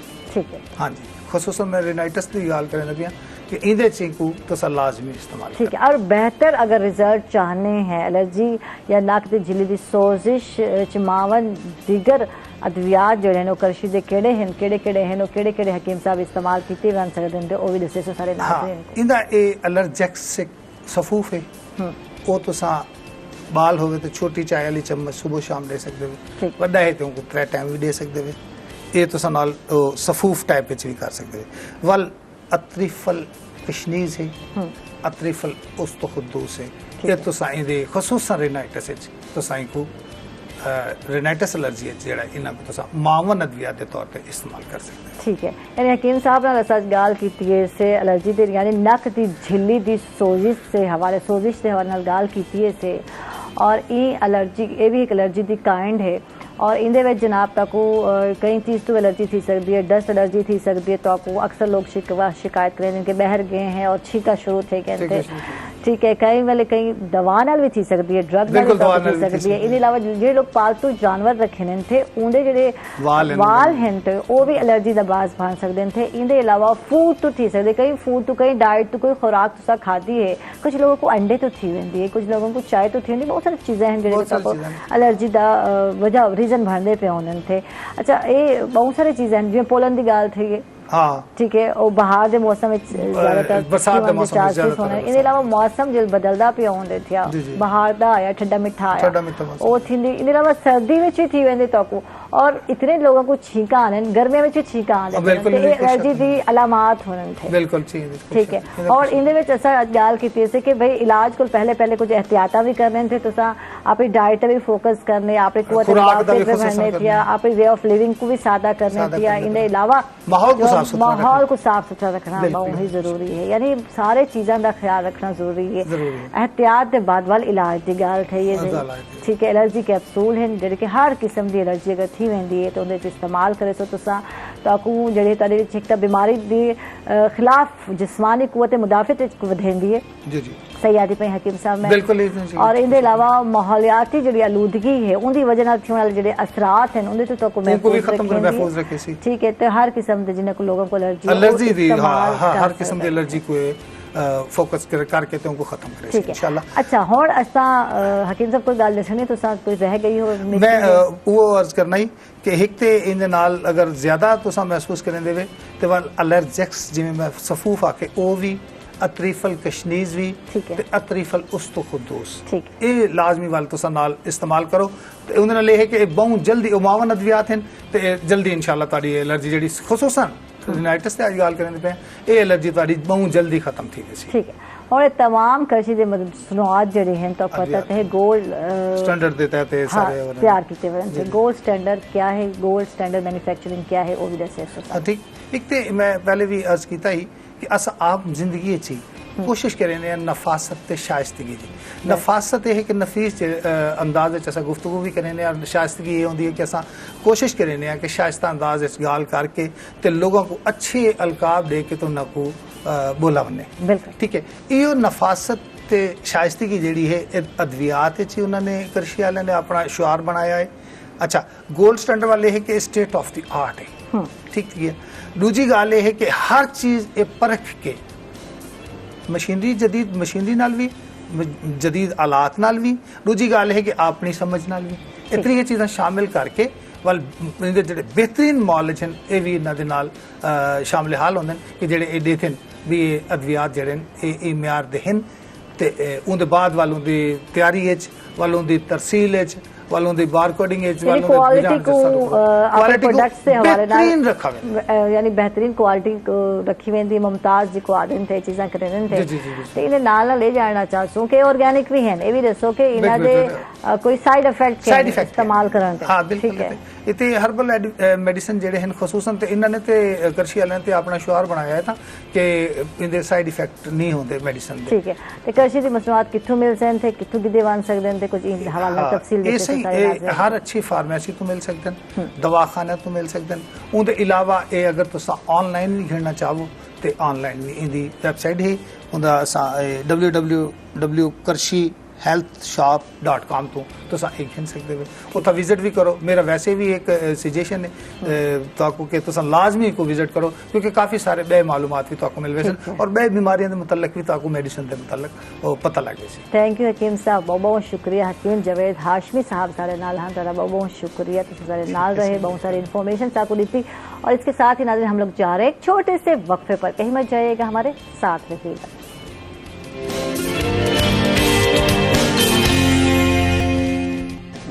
वेलकम बैक नाज़रीन। जिस तरह आपने देखा कशी सेहत का सफ़र और दोबारा से हमने प्रोग्राम का आगाज़ करने जा रहे हैं और अब जो हमारे साथ शख्सियत मौजूद हैं हम उनसे यकीनन जानेंगे तालीम के हवाले से, क्वालिटी एजुकेशन के हवाले से, तरबियत के हवाले से और कनाडा से तालीम हासिल की, वहाँ पर अभी भी वहाँ पर जो तालीम देने का सिलसिला है, टीचिंग का सिलसिला है वो जारी रखे हुए हैं और यहाँ पर साउथ पंजाब में मुजफ्फरगढ़ में आकर एक तालीमी इदारा बनाने का इरादा किया, उस हवाले से इदारा बनाया और यहाँ पर वर्किंग जारी है। रिजवान खालिद चौधरी हैं, मुबल्लिग भी हैं, सोशल वर्कर भी हैं, माहिर तालीम भी हैं, PhD कर चुके हैं पब्लिक पॉलिसी में, बिजनेस इस्लामिक में और उसके साथ साथ बेल्जियम से, UK से और कनाडा से और दीगर ममालिक से अपनी तालीम इन्होंने मुकम्मल किया। वहाँ पर मुख्तलिफ यूनिवर्सिटीज़ में पढ़ाते भी हैं और इस हवाले से काफ़ी ज़्यादा इनकी ग्रिप है तालीम के हवाले से। और अब साउथ पंजाब के मुख्तलिफ एरियाज़ में और उसके अलावा स्पेशली मुजफ्फरगढ़ में तालीम में सिस्टम को बेहतर बनाने के लिए वर्किंग करें। रिजवान खालिद चौधरी साहब,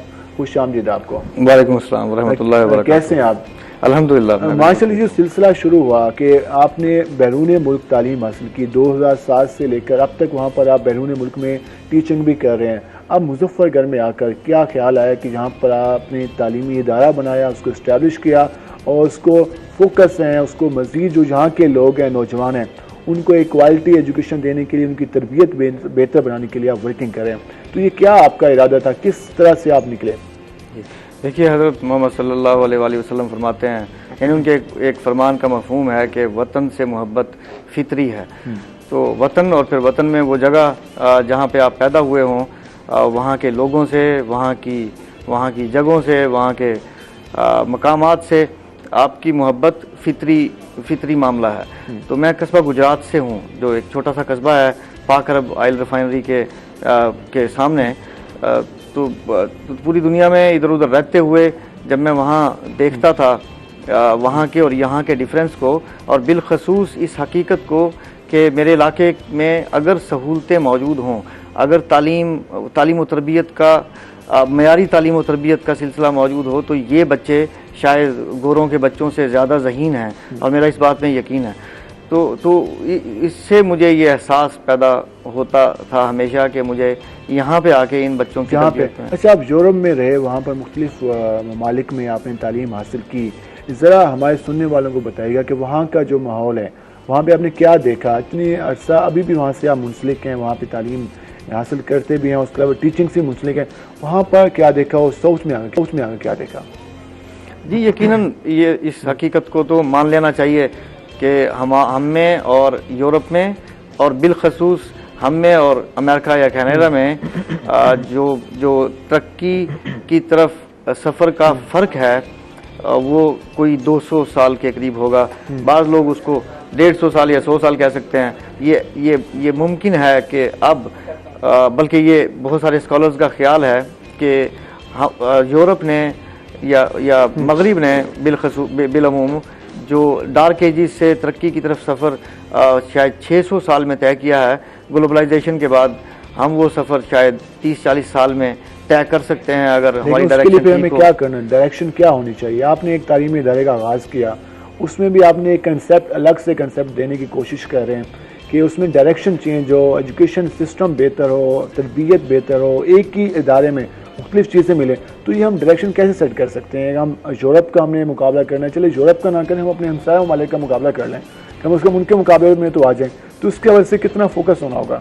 देखिए, जैसे फ़र्ज़ कीजिए कि आप एक कोई केमिकल बनाना चाहते हैं, आप मुनासिब ये होगा कि उस केमिकल के बनने का तरीका किसी उस केमिकल के माहिर से पूछ लिया जाए या वही तरीका इस्तेमाल कर लिया जाए जो आपसे पहले कर चुके हैं, बजाय इसके कि आप नए तजर्बात करते फिरें। मैं हज़रत मोहम्मद सल्लल्लाहु अलैहि वसल्लम की मिसाल एक बार फिर दूंगा। एक बार उन्होंने कहा कि फ़लाँ काम जो अरब में नहीं किया जाता था, कि कि ये काम करने में कोई हर्ज नहीं है, क्योंकि मैंने अहले रूम को इसे करते देखा और उन्हें इससे फ़ायदा होता है।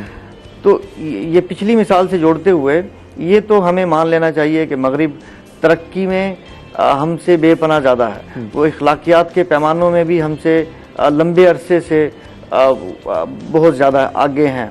तो इसी तरीके से उनके तजर्बात से फ़ायदा उठाने में अगर हम उठाते हैं तो ये डायरेक्शन, वो पहली डायरेक्शन होगी तरक्की की तरफ, मेरे ख्याल से वो पहली डायरेक्शन होगी। जो आपने इदारा बनाया उसमें स्कॉलरशिप के हवाले से प्रोग्राम लॉन्च किया, तो वो क्या प्रोग्राम था, उसमें कितनी ज़्यादा मुश्किल है, क्योंकि एक इदारा इतनी ज़्यादा स्कॉलरशिप नहीं दे सकता, तो आप किस तरह से मैनेज कर रहे हैं और क्या तरीक़ाकार है वहाँ पे? जी देखिए, हम बेनज़ीर इनकम सपोर्ट प्रोग्राम तो बिल्कुल यानी उस जैसा कोई प्रोग्राम तो स्टार्ट नहीं करना चाहते थे।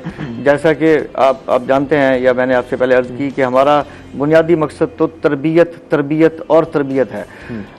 तो तालीम में भी हमारा यही मामला है कि हमने अपने स्कॉलरशिप प्रोग्राम को जिसे स्टार्ट किए हुए अब 13 महीने हो चुके, और हम अब तक 335 बच्चों को अकबरी बेगम एंड ज़ीनतुन्निसा यूनिवर्सिटी सपोर्ट फंड और Ashraf Ali and Rashida memorial scholarships, ये 2 स्कॉलरशिप्स दे चुके हैं, जिसमें 30,000 रुपये तक यूनिवर्सिटी की फ़ीस या बाज़ बच्चों को 50,000 रुपये तक जो CSS की तैयारी कर रहे हैं या PMS की तैयारी कर रहे हैं, या बाज़ बच्चों की आइल्स और टाफुल की फ़ीसिस जो फुल ब्राइट स्कॉलरशिप लेना चाहते हैं या कनाडा में कहीं जाना चाहते हैं। यानी अब तक हम मुख्तलिफ मदों में कोई 335 के लगभग स्कॉलरशिप दे चुके हैं। लेकिन इसमें जो सबसे अहम बात यह है कि हमने ये बजाय इस स्कॉलरशिप को, इन पैसों को बच्चों में बांटने के, हमने इसको एक तरबियती प्रोग्राम से जोड़ दिया। आपके तरबियती प्रोग्राम में किन चीज़ों पर फोकस किया जा रहा है? जी, ये बहुत खूबसूरत बात है। देखिए, और इसी से इस इदारे का शायद मकसद भी वाज़ेह होगा। दरहकीकत हम ऐसे ग्लोबल मुस्लिम पैदा करना चाहते हैं जो ना सिर्फ साइंसी तालीम हासिल कर चुके, यानी हम ऐसे ब्यूरोक्रेट्स, ऐसे डॉक्टर्स, ऐसे इंजीनियर्स, ऐसे इंटरनेशनल ब्यूरोक्रेट्स, ऐसे लोग पैदा करना चाहते हैं जिनके लिए दुनिया वाकईतन गांव हो। यानी अगर वो आज यहाँ से बैठ के अमेरिका में या कनाडा में या ऑस्ट्रेलिया में जॉब अप्लाई करें तो उनको वहाँ की मार्केट से मुकाबला करने में मुश्किल पेश ना आए, लेकिन साथ साथ वो ऐसे हों कि उनके ईमान में कोई अगर मगर 3-5 ना हो, और मज़हब को भी साथ लेके चलें और जो एजुकेशन है, जो हम टेक्नोलॉजी है, उसको भी साथ लेके चलें। जी जी बिल्कुल। मज़हब में और दीन में थोड़ा सा फ़र्क है। मज़हब तो राय है किसी की, जैसे फ़िक़्ह हनफ़ी एक मज़हब है, फ़िक़्ह मालिकी एक मज़हब है, इसी तरह फ़िक़्ह जाफ़रिया एक मज़हब है। मज़हब तो राय को कहते हैं कि इमाम अबू हनीफ़ा साहब की ये राय है, या इमाम मालिक रहमतुल्लाह अलैह की ये राय है। दीन तो अल्लाह का है। तो हम इसमें यानी दीन में कुरान पाक है और राइज सुन्नत है जो हज़रत मोहम्मद सल्लल्लाहु अलैहि वसल्लम ने कर दिखाया और हम तक वो उसकी कोई सूरत पहुंच गई। तो ये वो मुश्तरकात हैं हज़रत मोहम्मद सल्लल्लाहु अलैहि वसल्लम की ज़िंदगी और कुरान पाक, जिसके लिए जिससे कोई फ़र्क नहीं पड़ता कि आप जिसके बाद कि आप शिया हैं, सुन्नी हैं, वाबी हैं, देवबंदी हैं, बरेलवी हैं, या मालकी हैं, या शाफ़ई हैं। तो हम दीन की तरफ फोकस करते हैं बजाय मज़हब। इसमें एक चीज़ जो आपने की कि हम कम्पीट कर सकें, हम ऐसा स्टाफ तैयार कर सकें, ऐसे लोग तैयार कर सकें जो उनका मुकाबला कर सकें या उस लेवल की तालीम, उसके लिए फिर आ जाती है फैकल्टी के हवाले से क्या आपने तरीक़ाकार इख्तियार किया है? और सेकंड मैं इसी में ऐड करूँगा कि इस प्रोग्राम में आने के लिए कौन स्टूडेंट आ सकता है, कैसा स्टूडेंट आपको चाहिए, रिक्वायरमेंट्स आपकी क्या है? जी जी, एक तो 2 चीज़ों को अलग कर लें। एक तो जो हमारा कॉलेज जो अब स्टार्ट हुआ है, इसके अंदर जो स्टूडेंट्स होंगे, फिलहाल हम उनमें FSC के स्टूडेंट्स ले रहे हैं और पाकिस्तान भर से हमारे पास गिलगित बल्तिस्तान से भी बच्चे आ रहे हैं, कश्मीर से भी, मस्तूंग से भी, यानी कश्मीर से भी, दूर दराज इलाकों से बच्चों ने हमारे यहाँ अप्लाई किया और हम उनको स्कॉलरशिप्स दे रहे हैं। ये स्कॉलरशिप्स तो हैं कॉलेज के लिए और इसमें साउथ पंजाब के बच्चों के लिए भी और बलूचिस्तान के बच्चों के लिए भी एक मखसूस कोटा है। लेकिन ये तो अब हम स्टार्ट कर रहे हैं। जो हमने 13 महीने पहले से स्टार्ट किया हुआ एक ऑलरेडी प्रोसेस है, उसके अंदर भी बिलखसूस वो साउथ पंजाब के बच्चों के लिए था और साउथ पंजाब में से भी बिलखसूस ज़िला मुजफ्फरगढ़ के मेरे अपने इलाकों के बच्चों के लिए था। और उसमें हमने जो तरबियती लेक्चर्स के साथ इस स्कॉलरशिप प्रोग्राम को जोड़ा, अपने उन लेक्चर्स को देने वालों में प्रोफेसर डॉक्टर तुफैल हाशमी साहब थे जो सैकड़ों लोगों को PhDs करा चुके, मुख्तलिफ यूनिवर्सिटीज़ की सरबराही कर चुके।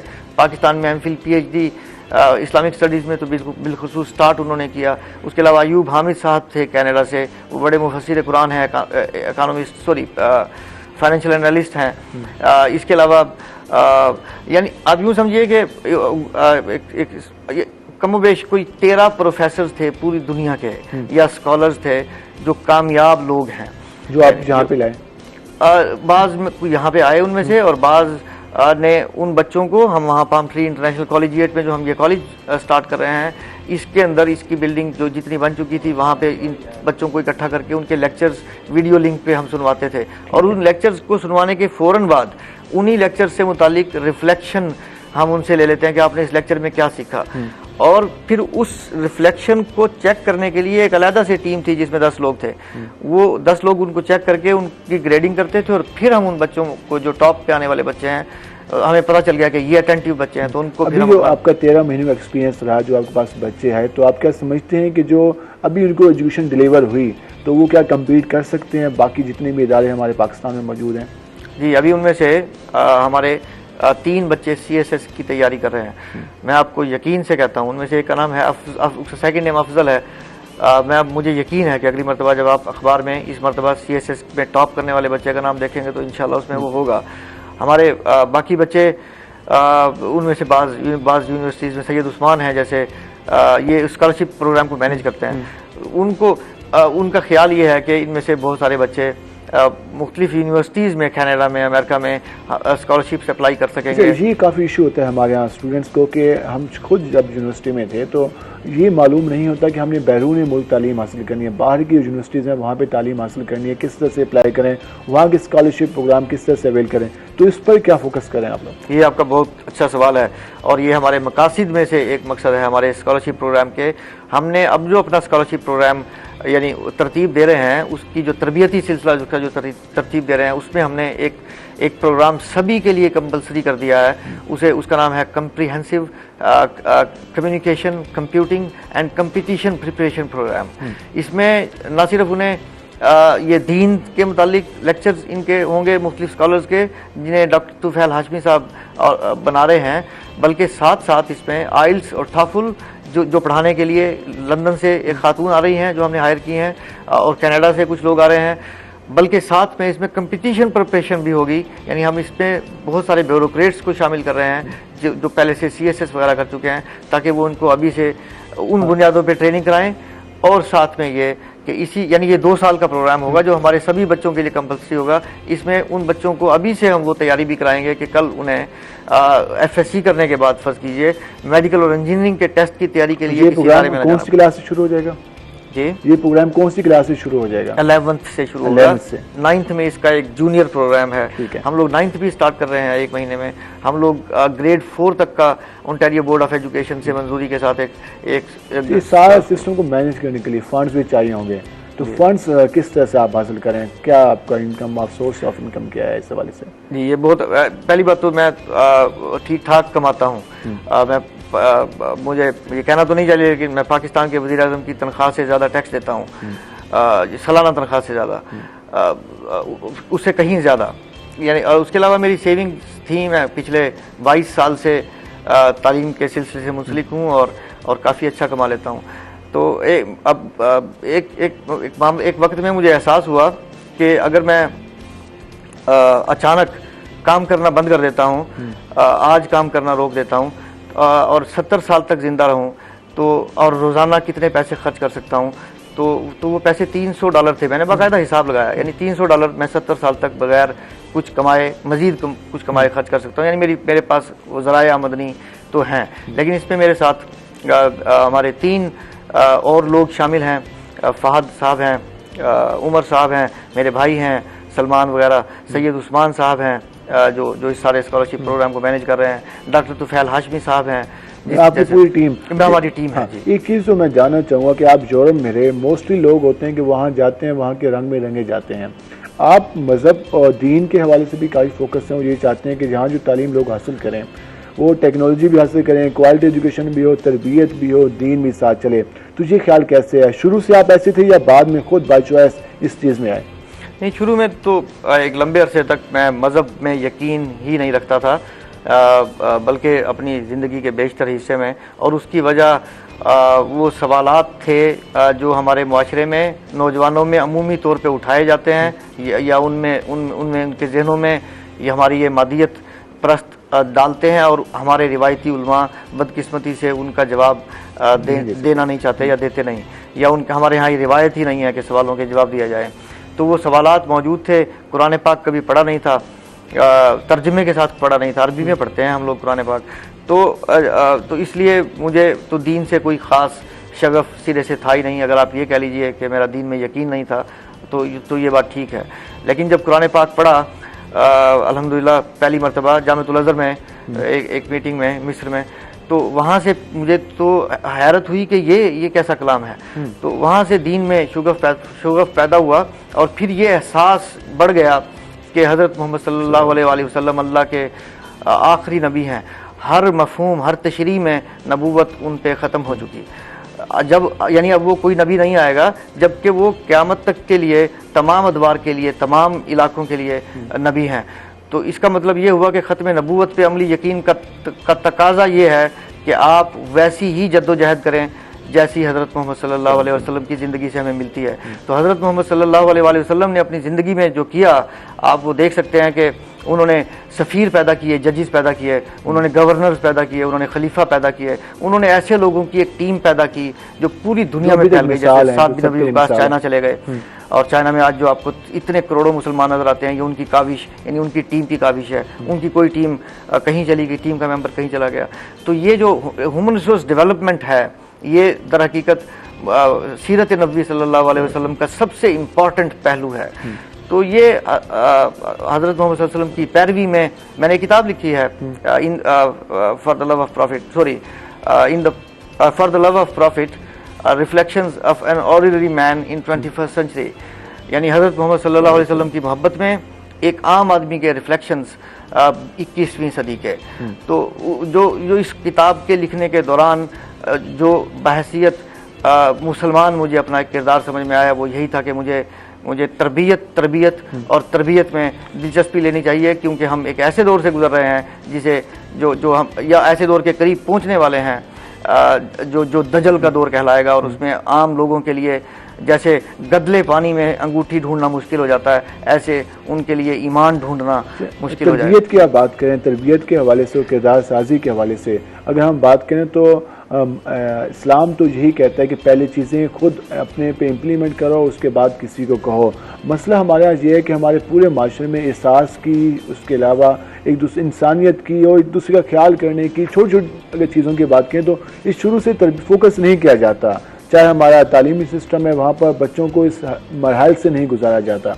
तो इस हवाले से कोई प्रोग्राम है कि बच्चों को इस हवाले से तरबियत के साथ प्रैक्टिकल चीज़ें भी बताई जाएँ कि आपने किस तरह से आपने फोकस रहना है, किस तरह से चीज़ों को अमल दरामद करें ताकि उनमें शऊर मज़ीद डेवलप हो। जी, ये बहुत खूबसूरत बात आपने कही है। और इसके लिए जैसे एक तो ये हमने एक मेंटरशिप प्रोग्राम स्टार्ट कर रहे हैं, यानी हमारे हर बच्चे का हमारे यहाँ पढ़ने वाले फार्म ट्री इंटरनेशनल कॉलेजिएट में पढ़ने वाले हर बच्चे को एक मेंटर दिया जाएगा। वो मेंटर एन मुमकिन है कम्युनिटी से हो, एन मुमकिन है साबिक जज हो, वो एन मुमकिन है कोई साबिक प्रोफेसर हो या मौजूदा प्रोफेसर हो, वो कोई लॉयर भी हो, एन मुमकिन है कि वो हमारे फैकल्टी मेंबर से हो। इसके साथ हमने एक कल्चरल एक्सचेंज प्रोग्राम स्टार्ट किया है। डाइवर्सिटी से भी हम बहुत ज़्यादा सीखते हैं, हम अच्छे लोगों की सोबत में भी बहुत ज़्यादा सीखते हैं। तो जैसे हम स्टार्ट कर रहे हैं कल्चरल एक्सचेंज प्रोग्राम कनाडा के मुख्तलिफ कॉलेजेस के साथ, इनिशियली इस्लामिक कॉलेजेस के साथ कनाडा में। उसका मकसद ये होगा कि वहाँ से कुछ बच्चे यहाँ आएंगे, यहाँ से कुछ बच्चे वहाँ जाएंगे, उतने ही अरसे के लिए जितने अरसे के लिए वहाँ से कोई बच्चा यहाँ आया होगा उस स्कूल का, यहाँ मेरे स्कूल का मेरे कॉलेज का बच्चा वहाँ पे जाएगा। यानी वो डाइवर्सिटी से सीखेगा, वो अपने मेंटर्स से सीखेगा। तो हमारी जो सारे तरबियती प्रोग्राम का हमारे सारे मामले का यानी पाम ट्री का बुनियादी मकसद ही तरबियत है। यानी हम तालीम तो देंगे लेकिन तालीम तो बहुत से इदारे दे रहे हैं, हम में और बाकी बहुत सारे इदारों में। यही सिर्फ जानना चाहता था कि जैसे आप कह रहे हैं कि बाहर से स्टूडेंट आके यहाँ पर आएंगे और कुछ ऐसा गुजारेंगे, तो क्या हमारे तालीमी इदारे इस लेवल के हो जाएंगे कि आपका जो तालीमी इदारा है तो वो अट्रैक्ट कर सकेगा बाहर के लोगों को, बाहर के जो ताकि यहाँ पे लोग आएँ वो देखें और हमारे स्टूडेंट उस तादाद में जा सकें। तो इस पर किस तरह से इम्प्लीमेंट होगा? ये कनाडा में तो ये बहुत आम बात है कि लोग बच्चों को, अपने बच्चों को भेजना चाहते हैं अफ्रीका या साउथ इंडिया में स्पेशली भेजते हैं, पाकिस्तान में वो सहूलतें या वो विल मौजूद नहीं है यहाँ के लोगों में शायद कि वो अट्रैक्ट कर सके उनको, वरना उनके यहाँ ये कल्चर मौजूद है, वो अपने बच्चों को डाइवर्सिटी सिखाना चाहते हैं। लास्ट में क्या पैगाम देना चाहेंगे? लास्ट में मैं पाकिस्तान भर में जो बच्चे हैं, बच्चों के वालिदैन हैं, मैं उनको बताना चाहता हूँ कि हम आपके बच्चे को एक ऐसा मुसलमान बना सकते हैं, एक ऐसा ग्लोबल मुस्लिम बना सकते हैं जिसे 21वीं सदी में बहैसियत मुसलमान अपने किरदार का एहसास भी हो और वो ग्लोबली कम्पीट कर सके। इस्वान खालिद चौधरी साहब, आपका बहुत शुक्रिया, आपने हमारे प्रोग्राम के लिए वक्त निकाला। नाज़रीन, जिस तरह आपने जाना कि तालीम के साथ साथ जो दीन है